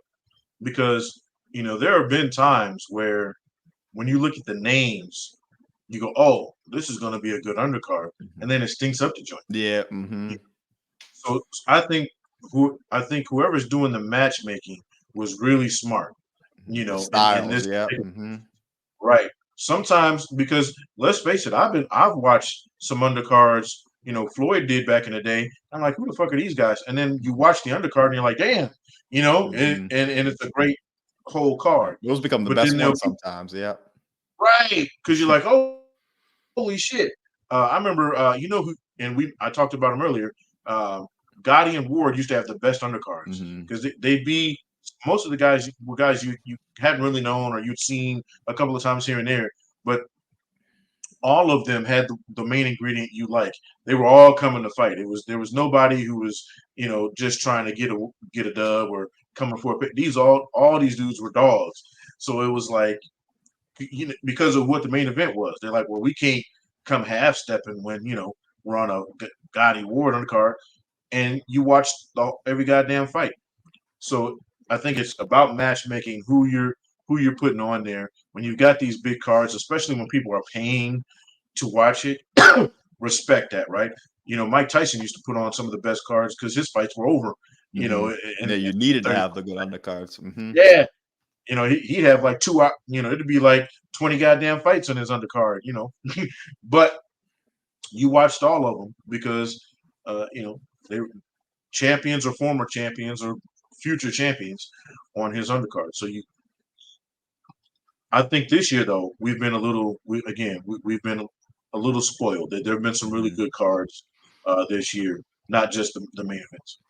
Yeah, we've definitely been spoiled, but I also think that this is how boxing also used to be. We had a bit of a downtime, and I think this is what, as fans, and we like the sport, but we also we have high hopes for the sport. So I think that if we can set this as a standard going forward, that's how we grow the sport even more, because it kind of fell out of the mainstream a little bit. But if we keep doing cards like this and set this as a standard instead of, because 100%, we've been treated very good this year. But if this is the standard and this is the average year going forward, then we got a real chance to kind of bring boxing back up with the basketball and the football and all those other sports too. And you know what? I actually, a lot of people think, oh, well, boxing's dead because, the recent developments that come out, Showtime is leaving, HBO got out years back. I say, well, hold on, wait a minute. If you think of it this way, to what you just pointed to, right? This makes actually fewer platforms, bigger platforms that we already know about, right? Like, the DAZNs, the ESPNs, the PBC guys. It makes a little bit fewer, bigger platforms that you can go on. But that means a lot of these guys that are doing bigger fights are going to have to fight on the same card, you know what I mean, to make money. That is actually a benefit to the sport. Yeah, exactly. A lot of times, it's just the networks, even more than the promoters, are the hardest things. Like I said, you cut that middleman out, it makes it a lot easier. We have a very good comment here talking about just how Charlo struggled with Castano a bit, and that Canelo and Castano have a bit of the same style. And that's why I was saying we saw a lot of, especially in the first fight, when they got into the exchanging of the left hooks, is that Castano, being a smaller, compact, kind of the same dimensions as Canelo, was able to get inside of Jermell's hooks. And that's why I want Jermell to stay away from exchanging on the inside with Canelo. But the one thing about those styles is why they're a bit different. They are similar too, with the way they press forward and they do a lot of things similar. But Castano doesn't have the power of Canelo, but he's a lot more active with his punches. He throws combinations a lot more. And I think that clearly was able to just caused a lot of trouble with Jermell. You saw Jermell, his wheels kind of turning in his head, and it took until the second fight for him to kind of really get it down pat. So they're both very similar, and where Canelo has the advantage in the punching power, I just think that his output is a bit lower. And if Jermell's able to do those things, like I said before, just those straight punches, not the hooks, the small, slight, subtle lateral movements side to side, I think that he can neutralize some of the things Canelo does. But I think that is a very good point. I think that's very fair, because that's one of the comparisons a lot of people have been drawn to this fight. I mean, look, Canelo's resume is littered with Hall of Famers. Mm-hmm. You know what I mean? So let's, trying to compare their resumes. Yeah, of course. Canelo's got the more impressive resume. Even if you want to poke holes in it, right? He's got, whether you consider them wins or losses, he's got a list of Hall of Famers on his resume, right? Yeah, Charlo doesn't, but you look at the division he's fighting in right now. We said this before. These guys are actually fighting each other, right? The best guys in the division, and the 154 is booming right now. Like this is their time. Like, you know what I mean? It's like 147, 154. Remember it was 160. For the longest. That was like people didn't even know 154 existed for a while. Mm-hmm. You know what I mean? 154 is now that for the middleweight division. You know what I'm saying? 150, hell, even 168. You got a handful of guys, but 154 is loaded right now. So and they're all fighting each other. And Charlo's fought majority of the guys in the division that matter, right? And he's cleaned it out. So to that point, yeah, he doesn't have the names, but he's got experience fighting tough opponents. They just don't have the names on that the guys on Canelo's resume have. But with that being said, though, Canelo has definitely had the tougher fights. Moving up to 175 when you're a guy who started his career as low as he did says everything I need to know about Canelo.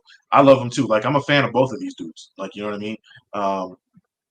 Bigger fan of Charlo. Not gonna front, but yeah. I mean, Charlo is he's got a chance. Anybody who thinks he doesn't, we can have a conversation off camera. But I'm gonna tell you, dude has got a legit shot. He's not gonna be anybody's bitch when he gets in there. I'll tell you that. Yeah, and one thing that we've always said, because resume is a very important thing, but Bivol didn't have the resume Canelo did. And I know Bivol was a 175. The styles are completely different, but Spence had a better resume than Crawford. That was a big argument me and a lot of other people used to. So your resume is very good, but at the end of the day, like I always like to say, when you go in the ring, it's not the two resumes fighting each other. It's the two fighters fighting each other. So I think that will be, we'll have to see how it plays out. Felix Trinidad's resume didn't help him against Bernard Hopkins. 100%. You know what exactly. I mean? Hey, look, that's you know what I mean. Roy Jones's resume didn't help him when he got knocked out, against Glenn Cole Johnson. Like let's, you know what I mean. So look, resumes are resumes, but you still got to get in there and fight that fight against, Now, granted, we all know Roy should have never taken any of them fights after that. I mean, going up to heavyweight, Jesus. But that's the point we're making. If you're just going off of resumes ain't gonna help you in that ring, but. Yeah, I was gonna say I consider Roy a superhero, and to me, nothing after John Ruiz counts. So I like to pretend like those things never happened. That wasn't Roy Jones to me. I think the Roy Jones was from before that. That was some other guy. That was a Roy Jones clone in there. So that's what I think at the end of the day. I said it then, I said it after, and I say it till again I'm dead. Roy going up to heavyweight. I don't give a fuck. Yeah, he won that fight, but taking heavyweight punches, you know, on a frame that started at he started at 160. You know what I mean? And you know, even now at retired, he's not a heavyweight. The dude is in shape still. You can't go right back to 175 and then fight the man other than yourself in that division and expect it to go a certain way, right? Yeah, you're Floyd. You're Roy Jones, but come on, bro. You know what I mean? I always said Roy should have taken some time before he fought Tarver again. I think that was his biggest mistake. But yeah, I'm with you. Everything after John Ruiz doesn't count. Yeah, and that's a good kind of tie, and I'll tie that into just the Canelo thing, where even with Jermell is that I think win, lose, or draw after this fight, Jermell, he's going to take the punches. First of all, we have to see how he takes the punches of a bigger guy like Roy did, but I don't want to see him then go back down to 154. Maybe 160 if he thinks he can still make that, but I think once you get up to this weight, as you said, anytime you then shave the body after you went up in weight, I think that it's only detrimental to you. But we'll move into now the next fight. I got an upset alert pick. I'm picking the underdog in this fight. I put my bet slip in a few weeks ago, and the payout is now half of what it was before. So, you know, I think I could be getting a good solid chunk of change. But we got Yordenis Ugas and Mario Barrios. Ugas has not fought since he had his orbital bone broken against Spence. Barrios has been more active. He took the back-to-back L's to Tank and Keith Thurman, but I think he learned a lot from those fights. Was very competitive in the Tank fight. Even had his moments against Thurman and looked really sharp in his last fight. He's now training with Bob Santos. I think that's he's got a great team around him. So I'm picking Barrios in this fight, even just outright, not just for the value. I think that Ugas, we're not sure where he is at this point. I think I know what I'm going to get out of Barrios. I'm not sure what I'm going to get out of Ugas, and I just think the styles match up good for him. But are you with me? Are you team Barrios? Are you going the underdog out on a limb, or are you picking Ugas, the guy who's been there and done that at welterweight? He has the great win over Manny Pacquiao. And so who are you rolling with? I think you're absolutely fucking crazy for taking Barrios. And I'm with you, baby. Okay, let's go. Let's get it. I'll say this. Ugas, I got a lot of respect for him, bro. I think a lot got taken out of his tank, no pun intended, after the Spence fight. And I think Barrios, you got to respect his 2 losses, bro. You know what I'm saying? Nobody really wanted to fight Tank when he took that fight. And even Thurman at the time, really nobody wanted that smoke with Thurman, right? He couldn't get a fight in his division. Barrios had to move up to take that fight and accounted of himself very well. There were times where you were like, yo, he's actually winning this fight. And then, you know, Thurman took over. I think that if he can withstand Ugas's power, you know, shots, I think he's a better boxer than Ugas, and me personally. So I feel like he's got a chance to get out of there with a decision. Yeah, no, 100%. And even the betting odds have kind of reflected that. When they first came out, I think Ugas was like a minus 500, a 5-1 favorite. And that's when I got Barrios at plus 425 is what I got him at. So I put down a nice little 25 to win, a nice little 100. So decent amount there. But the line's now, so we want to talk about a switch. Barrios is now down to a plus 210 and Ugas is a minus 250. The odds have legitimately shrunk in half, which I don't think you don't see that on these big fights. So I think that just shows, as we're saying, just Barrios we know what to expect from him. He's filled into welterweight pretty good. And I just think when you look at the styles, he's not a one-punch knockout artist, but he hits hard enough and he's very active. He's a very active fighter. I just think that Ugas is a very good counterpuncher, but we see his volume at times is kind of a detriment. And I just think this is the classic kind of style where I think Barrios will be able to outwork Ugas and win a decision. I think everybody who made those odds, right? You're looking at that on paper. On paper, to everything you just said, Ugas should smoke Barrios, right? Resumes. That's why they don't fight. You look at his resume, right? And you go, "Oh well, shit, Ugas has got this, right?" And Ugas is a legit dude. Let's not put any dirt on his name. You know, Ugas is a legitimate contender. You know, was a champion, right? Was giving Spence a little bit of trouble until Spence, started whooping his ass. Yeah, he had Spence in some pretty decent trouble. He had me nervous when he had him against the ropes, for sure. But then he looked like a guy who got old in the ring. You know what I'm saying? And he hasn't fought in how long? Yeah, You know, how long it's was been that since fight? that fight, so it's been about 18 months, 16 months, something like that. Again, I know I said, sometimes you need that to heal. So, we'll figure out whether this was a good or a bad layoff. But Barrios has been active. I think he's a better boxer. I think he's got youth on his side, and you know, he's a dog too. Let's Mhm. not. Yeah, he got stopped against Tank, but everybody gets stopped He against got Tank, up multiple. He got up a few different times. He got up from the 2 shots in the right? 8th round, the body shot that Ryan didn't get up from, Barrios did get up from, and that was a Tank at 142. So that just shows exactly to your point. And Tank was on his shit that night. You know what Mhm. I mean? And he landed some punches on Tank too that Mhm. made Tank give pause, which Mhm. you don't really 100%. see. You know what I Mhm. mean?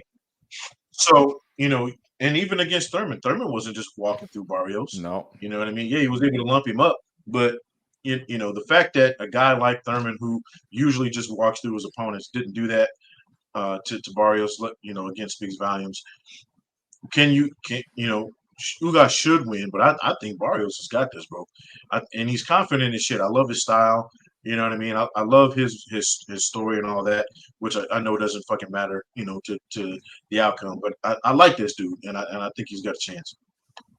No, I think he 100% does. And we got a lot of people in this chat too. So we're not people to normally do this. But if you're not subscribed, if you want to keep seeing content like this, hit the subscribe button and also hit the like button because that does help us out a lot. So we don't normally do that, but we've had a lot of good support today. And also, we haven't seen as many. We got a lot of people in here, but we want to see your guys' predictions. We're going on a limb picking, guys. Are you guys with us on Barrios? Are you guys going with Ugas, Canelo Charlo, Ramos Lubin? What are you guys' picks on that card? So I want to see some comments about what you guys are going with too, because I don't want it to just be us making these picks. I want you guys to be making these picks with us too, for sure. Hey, like and subscribe. We need OnlyFans to write them checks. Come on, baby. 100%. Exactly. But yeah, so this is just the kind of fight where the one thing people say with long layoffs too is that your power is still there. A lot of times, even your speed is still there. Just the timing is the one thing that I know, even when I talk to fighters, that's the one thing that is the biggest thing that affects them after the layoff. And what has been the big thing for Ugas? What's been his best trait at the world level? It's been his timing.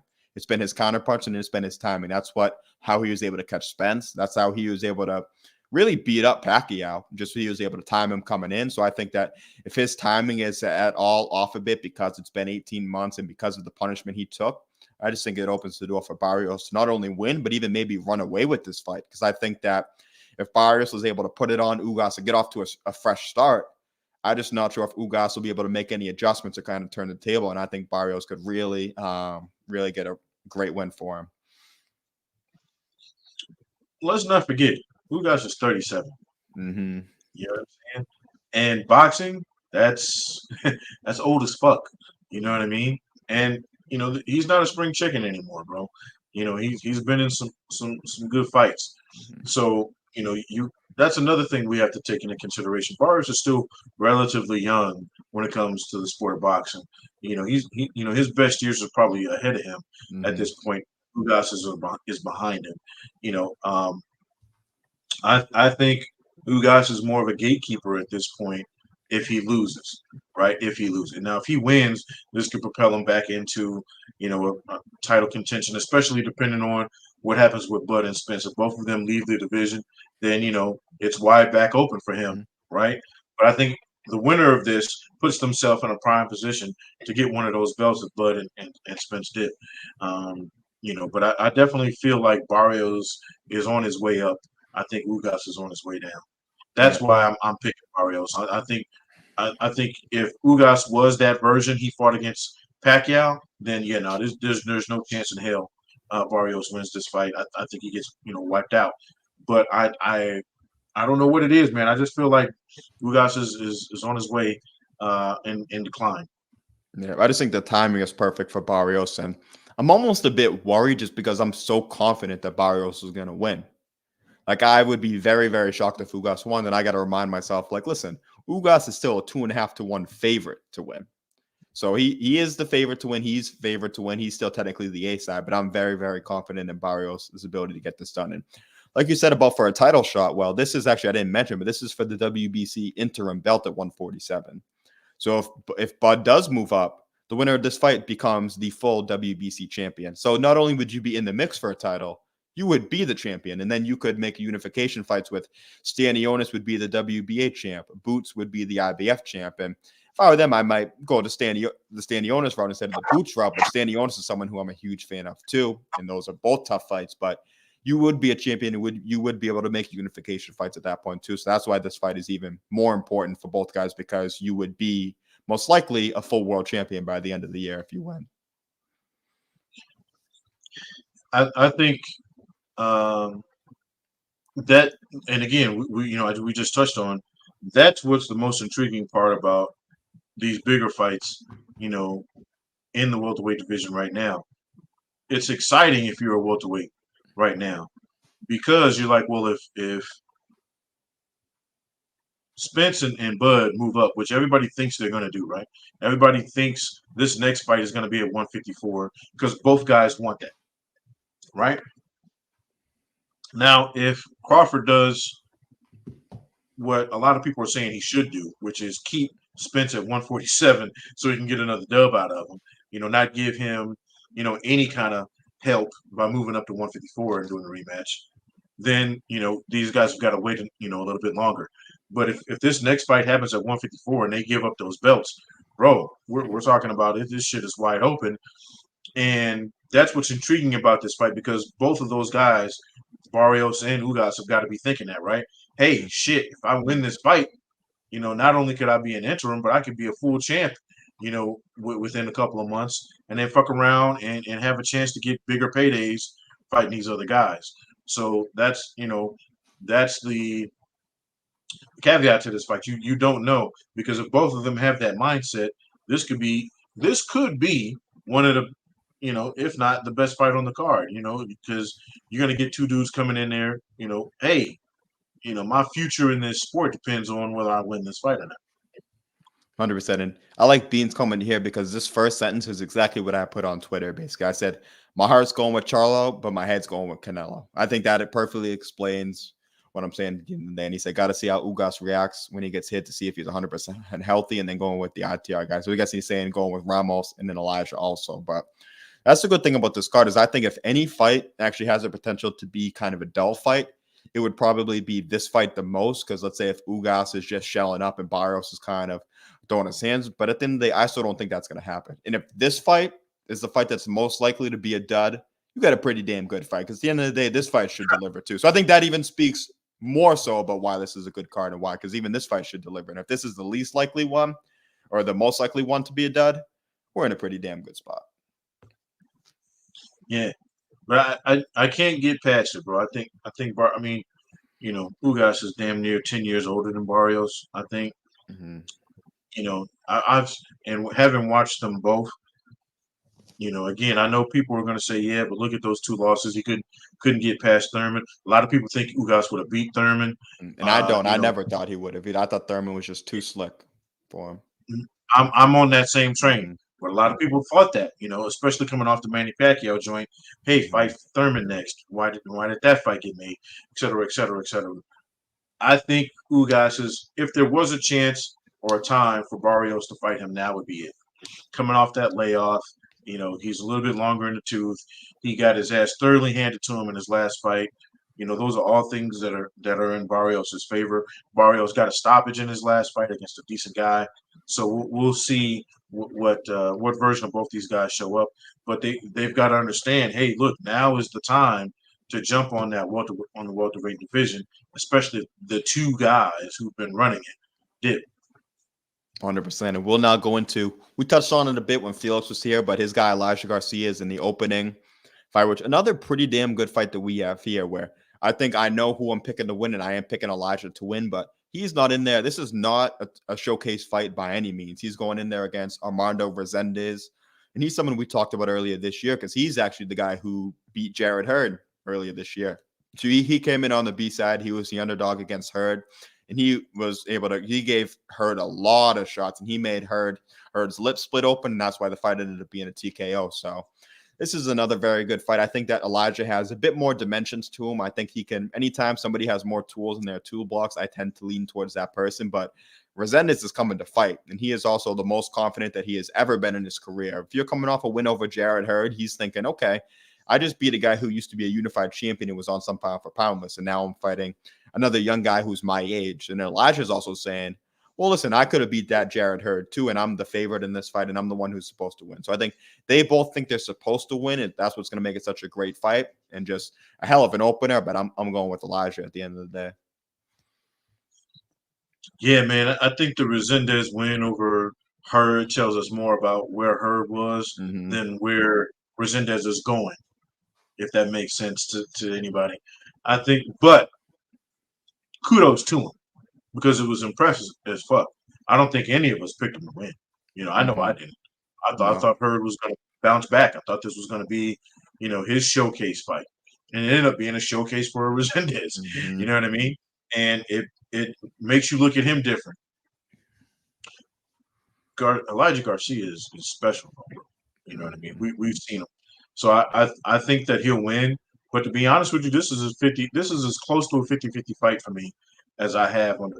I think either one of these dudes could legitimately win this fight, and it's another one of those fights we talk about it all the time.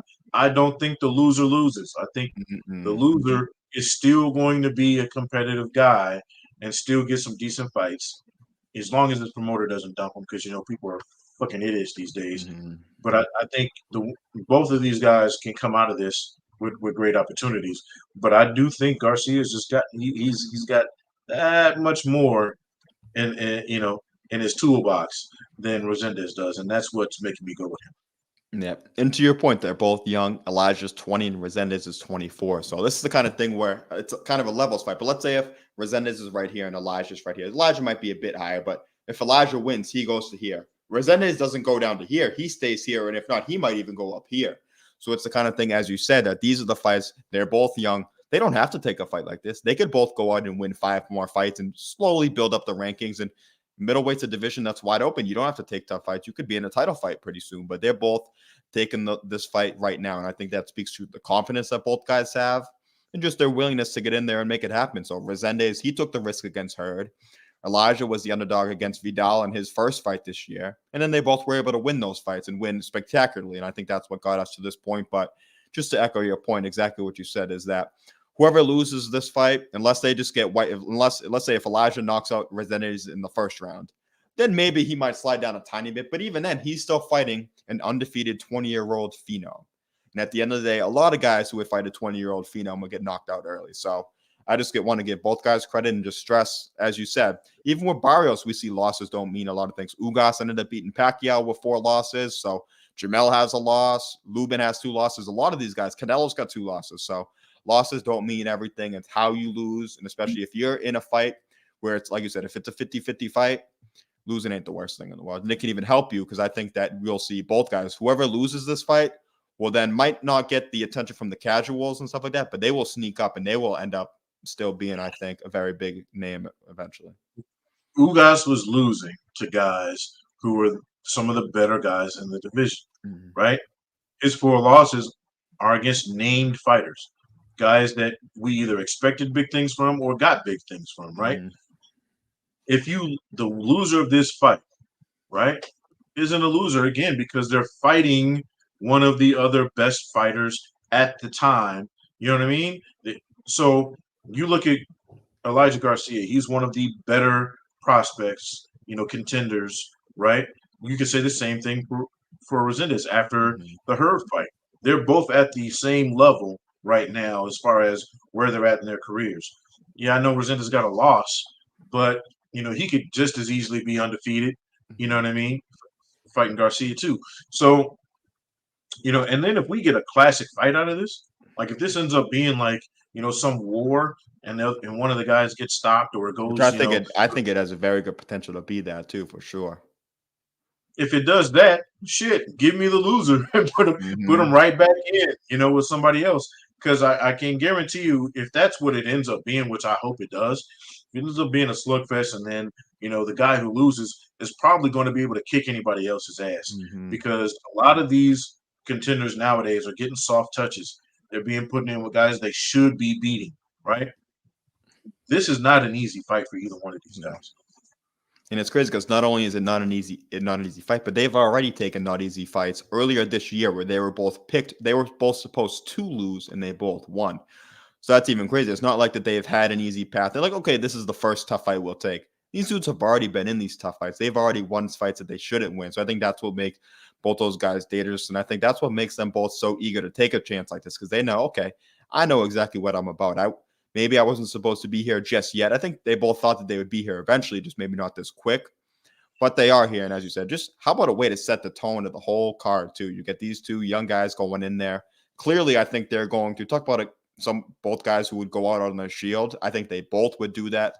We've seen Resendez has been in there even against Hurd, took his punches, kept going. Elijah against Vidal had his nose bloodied up a bit and then knocked him out 2 rounds later. And then Resendez took some shots early, ended up stopping Hurd late. So they have both been able to walk through the fire and get it done. So I just think that makes for a fantastic matchup. And like I said, especially if all 4 fights can deliver, especially this first one, talk about a way to just set the tone for what should be one hell of a pay-per-view. Look, this fight it's one of those things where, I talk about this a lot, and I say in boxing, it really helps to have skill, right? Like, obviously, being a super skilled guy, naturally talented, can get you far. But having balls and heart and a chin can make you a champion, period. With those 3 things alone, yeah, that could be your biggest attribute, right? Those 3 things alone can make you a champion. You know what I mean? You don't even have to be the most skilled guy. You don't have to have the most natural talent. Those 3 things alone can get you to be a champion, if not a unified champion. Look, again, we were talking about it earlier. You look at Gotti and Ward. Those weren't even title fights. But I'd rather watch those fights than half the title fights that come out nowadays. So, and I think, and I mentioned that because I think both of these guys have all 3 of those ingredients, but I also think they have talent. I think they do have natural ability. So the fact that they've got those ingredients is going to make this, in my opinion, one of, if not the best fight on the card, or at least has the potential to be. Because I think we're going to get a great fight out of these kids. I think the whole card is stacked, to be honest with you, because of the matchmaking. You have to take that matchmaking into consideration. Whoever put these 2 guys up against each other, so that's what you want. You want dogs fighting dogs, and this is what we're getting.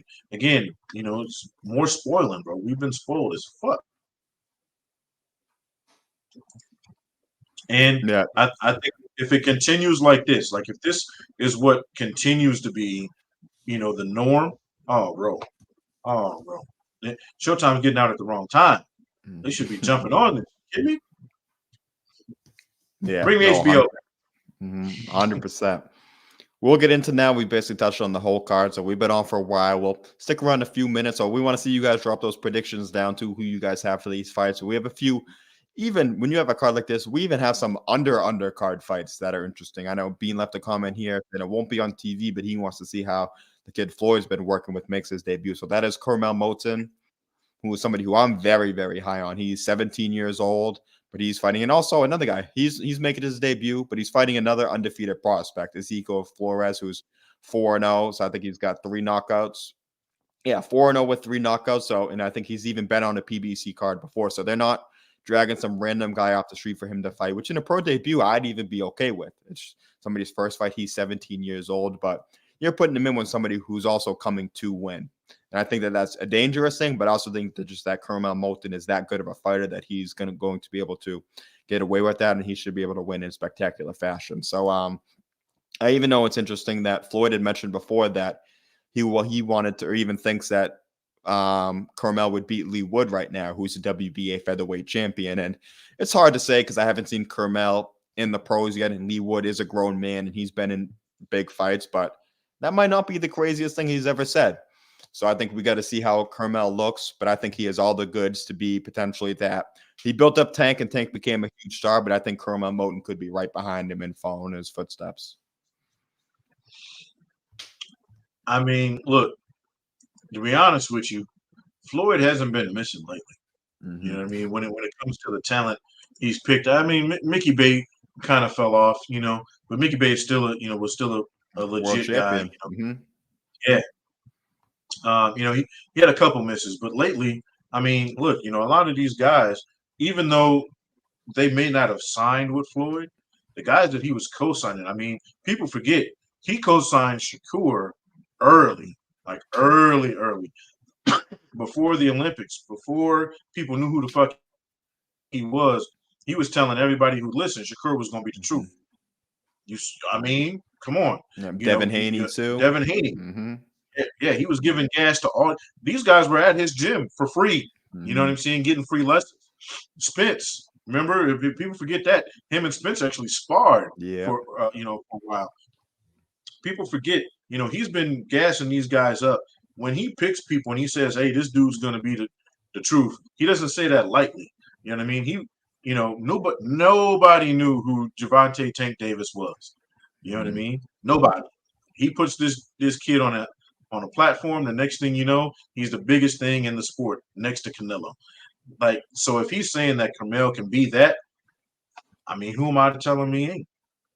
No, exactly, 100%. Now, I'll be interested to see how quickly they move him because he has all the talent in the world, but he is also only 17 years old. So you do want to be, as much as you want to see him in a title fight right away, and as much as maybe he's ready for a title fight right away. You just don't want to go too far because he is a great fighter, but you don't want to kind of damage him when he's too young. But he could even be just that good where he's ready for it right away, and there is no reason to hold him back. But so I'll be interested to see how they move him. I think it's great to have him on the spotlight, but I just wish this fight was televised because we'll quickly just touch on. We won't go deep into it, but I'll just mention the 3 fights that we have because we do have a Showtime, a YouTube prelims. But I'm kind of aggravated that he wasn't involved in that. I think they might be streaming it on a Facebook page or something like that. But I think that he's this good, and if Floyd talks about him this good, I think that it should be more accessible, his pro debut, because it's a very last. I don't remember. It's been a little bit since there's been a pro debut where people have been this high on a kid. Floyd likes the short dudes too, isn't it? This kid's like 5'4", something like that. Yeah, like, I think so. Tiny little guy. Yeah, I mean, what's Tank 5'5" with his shoes on? Yeah. Yeah. So I mean, I don't know what it is with these little dudes, but they be coming out here beating the shit out of people. So if people need to start paying attention to the little guys. Looking anyway. No, 100%. Now we have 3 fights on the YouTube prelims, and even these fights, we have legit contenders on here. So they might not be in the fights I want to see them in, but it also just shows the overall depth of this card. So we have Frank Sanchez is in there, who I think is a top 10, maybe even top 5 heavyweight. Now, don't get me wrong, he's on in a fight I really want to see. He's in there against Scott Alexander, who's a very tough guy. He's a very good sparring partner for guys in the gym, and he's a legit pro, too. He was a prospect once upon a time who had high hopes, but I just think this is a levels fight for Frank Sanchez, and I want to see him. This dude just needs to be in a bigger fight. Since he beat F.A. Ajagba, and he beat F.A. wide, F.A.'s actually has the better resume since then. So as F.A.'s been picking up, F.A. beat Stephen Shaw. F.A. beat he beat the Kasabuski guy when the guy had the low blows the last time out. So he's picked up pretty good wins, and puzzling, frustrating just seeing how Frank's career has played out because he is somebody who he might be able to beat everybody at heavyweight. I wouldn't put my money on him to beat maybe a Fury and Usyk per se, but he could go in there and do his thing against those guys. He has a very neutralizing style, which a lot of people aren't huge fans of, but at the end of the day, it's effective. So what do you think about Frank in this fight? I think it's cool for him to be on this platform, but I just want to see him in bigger fights at this point too. It's an injustice to his talent when anybody who's seen him fight, right? I think I don't know why he hasn't gotten the bigger fights. I don't know what the politics of that is. I haven't really paid too much attention to that part of it. And that could be a big reason why he's not getting these fights. And maybe nobody just wants that smoke. Mm-hmm. Like, let's be clear. Frank Sanchez is probably not on anybody's radar because they're like, well, fuck that. You know what I mean? I can take an L. And even if you win, you're not going to look good against him no matter what, for sure. Right. Now, right, you got guys like Dubois. You got guys like Joe Joyce. You got, Jared Anderson, who's looking to get another impressive win after, what happened, before. I mean, he needs, somebody to go, okay, that's impressive, right? Maybe he gets one of these guys to finally sign the dotted line because, they need it, right? Now, they didn't need him before. Now they might actually need a Frank Sanchez, right? Because let's face it, a lot of us are looking at Joe Joyce like he's done. Mm. You know, after what Zhang did to him. I mean, Jesus. You know, Dubois. You know, granted, you know he was, he's, you know, he got low blowed out of his title fight with Usyk, but you know what? You know, he didn't look that bad before he got stopped. You know, but he got stopped, right? You look at some of these guys and you go, why doesn't he get one of those guys? You know, a Hergovich or a Zhang, they don't really need them because they're winning. But some of these guys that have now taken L's are food for Sanchez right now. Yeah, and even this was a fight. This was a fight was rumored for this year. It was even a guy like Chris Arreola. Now that's not a fight that I really want to see per se, but it's a lot better of an option than the guys who's fought since FA. So I mean, is Chris Arreola a guy who's going to test him? Maybe not, but he's a much more. He's at least a name. He's a guy who's going to come to fight. So I'd at least rather see that, and that's a recognizable name. When you put Frank Sanchez, I've heard of Scott Alexander before. I think I saw him. He fought Zhang, and I think Zhang stopped him in the first round. So I think that's the only time I've seen him. But people have seen Chris Arreola. They know who he is. So I think that's part of it too. Is you at least get a namesake opponent that helps him out, but they just haven't been able to get that from him for whatever reason. Hell, even a Charles Martin. You know, Charles Martin was impressive in his loss to Jared Anderson. You know what I mean? Give him a full training camp. You never know, right? We were talking about that. I think if he'd had a full training camp, he beats Jared Anderson. So, you know, get a guy like that. There are a lot of options. Then you got guys that just aren't doing shit right now. You know what I mean? Garcia, he ain't doing nothing. You know, get your ass in there. You know, get you a name opponent. You know, these guys are all looking for bigger paydays and all this other shit. There's a lot of food out there for Frank Sanchez, right? No, 100%. So I just hope that we can get him in a big fight sooner than later, because not that he's fading at all, but he's 31 years old. So you don't want to wait and have it be like a Luis Ortiz where he's 40 by the time he gets his big fight. So I just think that he's got all the talent in the world, and we just want to see him test himself against guys that we see comparable to him.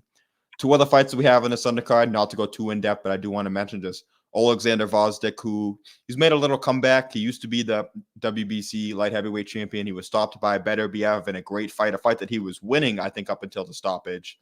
But then, so he's had a comeback. He's fought a few fights. He's fighting Isaac Rodriguez. So I don't know much about Rodriguez. I'm guessing it's just a stay busy fight for Gvozdyk, but I'm interested to see maybe a Gvozdyk-Bivol fight is something we could see. Light heavyweight isn't the deepest division. So as long as he's back, I mean, he's in contention, and there's not many. He's at least a top 5 light heavyweight, I'd say. And then a guy who I like a lot is Terrell Goucher. Another one of those guys who, not the most talented guy. He does have pretty good skills, but kind of flies under the radar. But he's a pro's pro at the end of the day. And he's fighting Keandre Leatherwood. And he's another guy who, Terrell Goucher, is, even all his losses have been all the good guys. His losses are to Erislandy Lara, they're to Lubin, and they're to Tim Tszyu. And he hasn't been stopped in any of those fights. He's been dropped, but never stopped. So I think that he's the kind of guy that at 154 or 160, if you go to put a prospect in with him, you better make sure that your prospect is ready to go, because I think he could mess around and beat some guys too. So do you have any thoughts on those two fights? Because those will also be on the YouTube prelims. So not great matchups per se, but two named guys who have been around the sport for a long time. I mean, bro, you know, Goucher, I got all the respect in the world for him. You know what I mean? Then people are gonna say, oh well, you know, he's a B-level fighter. Well, you look at his losses, bro. You know, he's lost to Tim Tszyu, Erickson Lubin, and Erislandy Lara. Like, if those are your losses, okay. You know what I mean? He can retire tomorrow and should be completely satisfied with what he's done in the sport of boxing. And let's you know, Tim Tszyu, Erickson Lubin, he didn't get stopped in those fights. Those were decision fights. You know what I mean?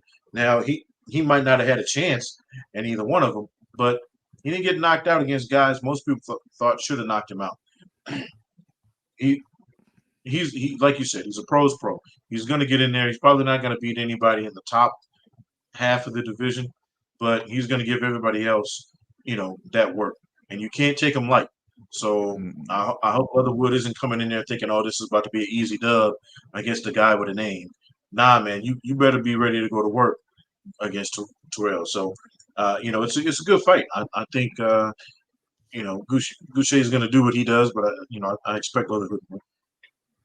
Oh, 100%. And Gabriel Valenzuela is also on the undercard. He's fought Montana Love and Steve Spark before, just a non-televised card. Just a contender guy, not anyone who's crazy, but just another name guy out there. But overall, I think this just shows the depth of this card. We've mentioned, 7 or 8 different fights that have name guys and are interesting fights. So I think that just speaks to, once again, the level of card that we're getting tomorrow night. So we see a lot of pay-per-views that might not be worth the price point, and we're suckers who we still pay and we still watch them at the end of the day. But this is one that I think we can confidently say will be worth our money at the end of the day, and then some, without a doubt.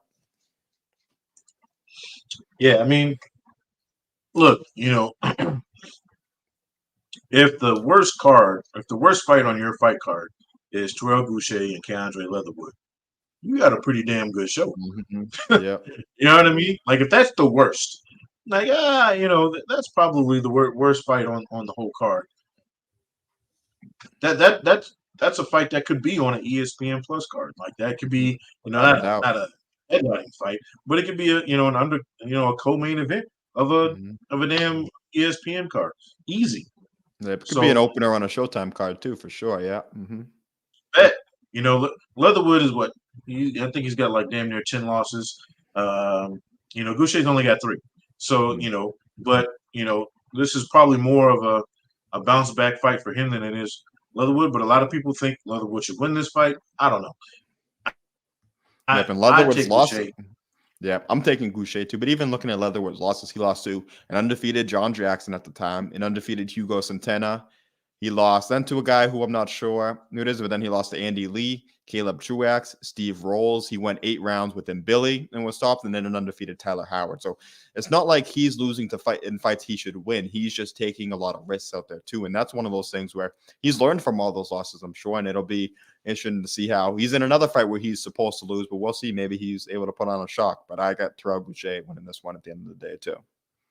And Billy is, my goodness. Mm-hmm. That dude's You go 8 rounds with that dude, I think you're certified no matter what. So for sure. Yeah, I mean, his last fight, we thought that was going to go some rounds. Mm-hmm. It did not. Not at all. Jesus. Oh, for sure. So real quickly before we get out of here, we'll just run down the fights again, and we'll give you guys our official predictions in case you guys are kind of tuning in now and haven't been here for the full show. But Canelo Alvarez versus Jermell Charlo. I think you've already said it before, but just in case anyone hasn't heard, what's your official prediction for this fight? Charlo, split decision 12.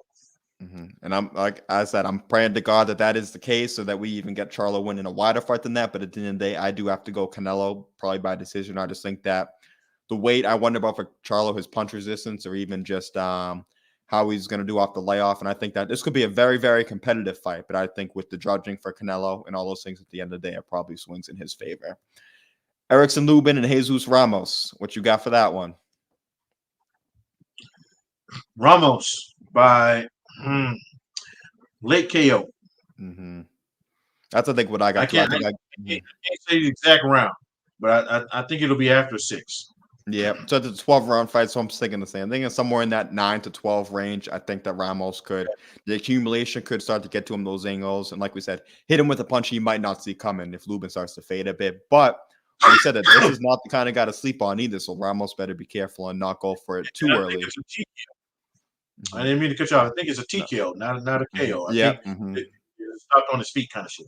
Yeah, no, that's exactly what I'm thinking too. And then I think we're both rolling with the underdog in this one too, Barrios. So if you guys haven't been in here, we said he is the underdog in this fight. Wes is the A side, but I'm rolling with Barrios by decision. I think a unanimous decision. I think he could win this fight kind of cleanly. So you thinking split, majority, unanimous? What you thinking about for Barrios in this one against Ugas? I got Barrios UD12. Mm-hmm. I think he wins at least 7 or 8 rounds, easy, like clean. Mm-hmm. 8, like he's going to win 7 or 8 rounds clean. He might get a few in there just because they were close, but I'm trying to tell you, I think he wins 7 or 8 rounds clean against Ugas. Yeah, I'm with you on that for sure. And I'd get a nice chunk of change. So I'm hoping that happens at the end of the day too. Never a bad thing to get a little bit of money. But Elijah Garcia and then Armando Rezenes. This is the opening fight. This one has complete banger potential to it. All the fights do, but especially this one. And I'm going with Elijah, but I'm going Elijah in a competitive unanimous decision, but a very competitive unanimous decision in a fight where Resende's stock doesn't go down at all. I think both guys' stock rise in this fight. We win. That's the result of Fans this win. fight. We win. I think Garcia is going to win the fight, and if I'm doing predictions, I think he's going to win and probably get a late stoppage. But I'm leaning towards a unanimous decision 12. But I will say this: we win because I think this is going to be this is my choice for the sneaker of the whole card. I think this is that fight. People, you want to tune in early to watch this because I think this is going to be all action. 100%. And like you said, the matchmaking, they matched those two dudes for a reason, and they put it at the first fight of the pay-per-view for a reason also. So I think it definitely should deliver. But those are our predictions for the pay-per-view card. For the undercard, I'm sure we're all picking the A-side guys, so I don't think we have to go too much into that. But any last thoughts or comments before we wrap this up? We've been on for a while, but I think that we've had good viewership here, so we want to keep it going. It's just been good conversation. It's not often you get 4, 5, 6, 7, 8 fights to legitimately talk about. So any last kind of thoughts or anything before we wrap this up? Everybody gets my spiel every week, and I'm going to say it again. I don't care if you're tired of it.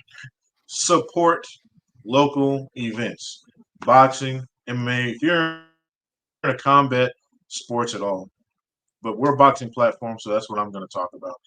If there's local boxing in your area, seek it out. Support these guys. There are the Hall of Fame, the International Boxing Hall of Fame is littered with dudes who started in your local market, whether you think so or not, because people supported them. There are a lot of guys who wouldn't even be where they're at today, the guys that are boxing now. They didn't have the support and love and fans that they had, locally. Andre Ward talked about it all the time. The love and support he would get whenever he fought in or around the Bay Area. He said you couldn't put a price on that because people showed up for him in his market. And he said that definitely helped him on his way to the Olympics. This is a guy who retired as the pound for pound #1 dude. He's International Hall of Fame is waiting on him. You know what I mean? And he needed that. Go support your local boxers no matter where you're at. I guarantee you there's going to be at least 1 or 2 gyms that come out of there where you're going to say, hey, I got to see that guy fight when nobody knew who he was. And also, those cards are pretty entertaining at the end of the day, too. You get some one-sided fights, but even those are cool to see. But you get to see some gems, too. I know you and Felix have been to shows in Arizona. I've been to some New England shows, too. And at the end of the day, I haven't left the club show and thought that I didn't get my money's worth at the end of the day, too. So I think that's what it's all about. Like I said, that's what these guys start. And those are the guys who need your support at the end of the day. I mean, it's cool to buy the pay-per-view and to support Canelo and those guys who are going to do the same thing. But their pockets will be okay if people didn't do that, too. But these are the guys who kind of need it. And you never know, as you said, who's going to come up. Even some guys like Elijah Garcia and Resendez were on club shows just last year. So it just shows that how fast you can rise. So if you're in your local area and they got shows around, as Nib said, go support it without a doubt. But that is it for us now. So y'all should tune in to the pay-per-view card tomorrow night. The boxing shop will be back on Monday. We should be back next Friday. So salute to everybody in the chat today. Salute to everybody watching. We've had good viewership throughout, and we will see y'all next week. Catch and counter, the authority, Yes. things boxing.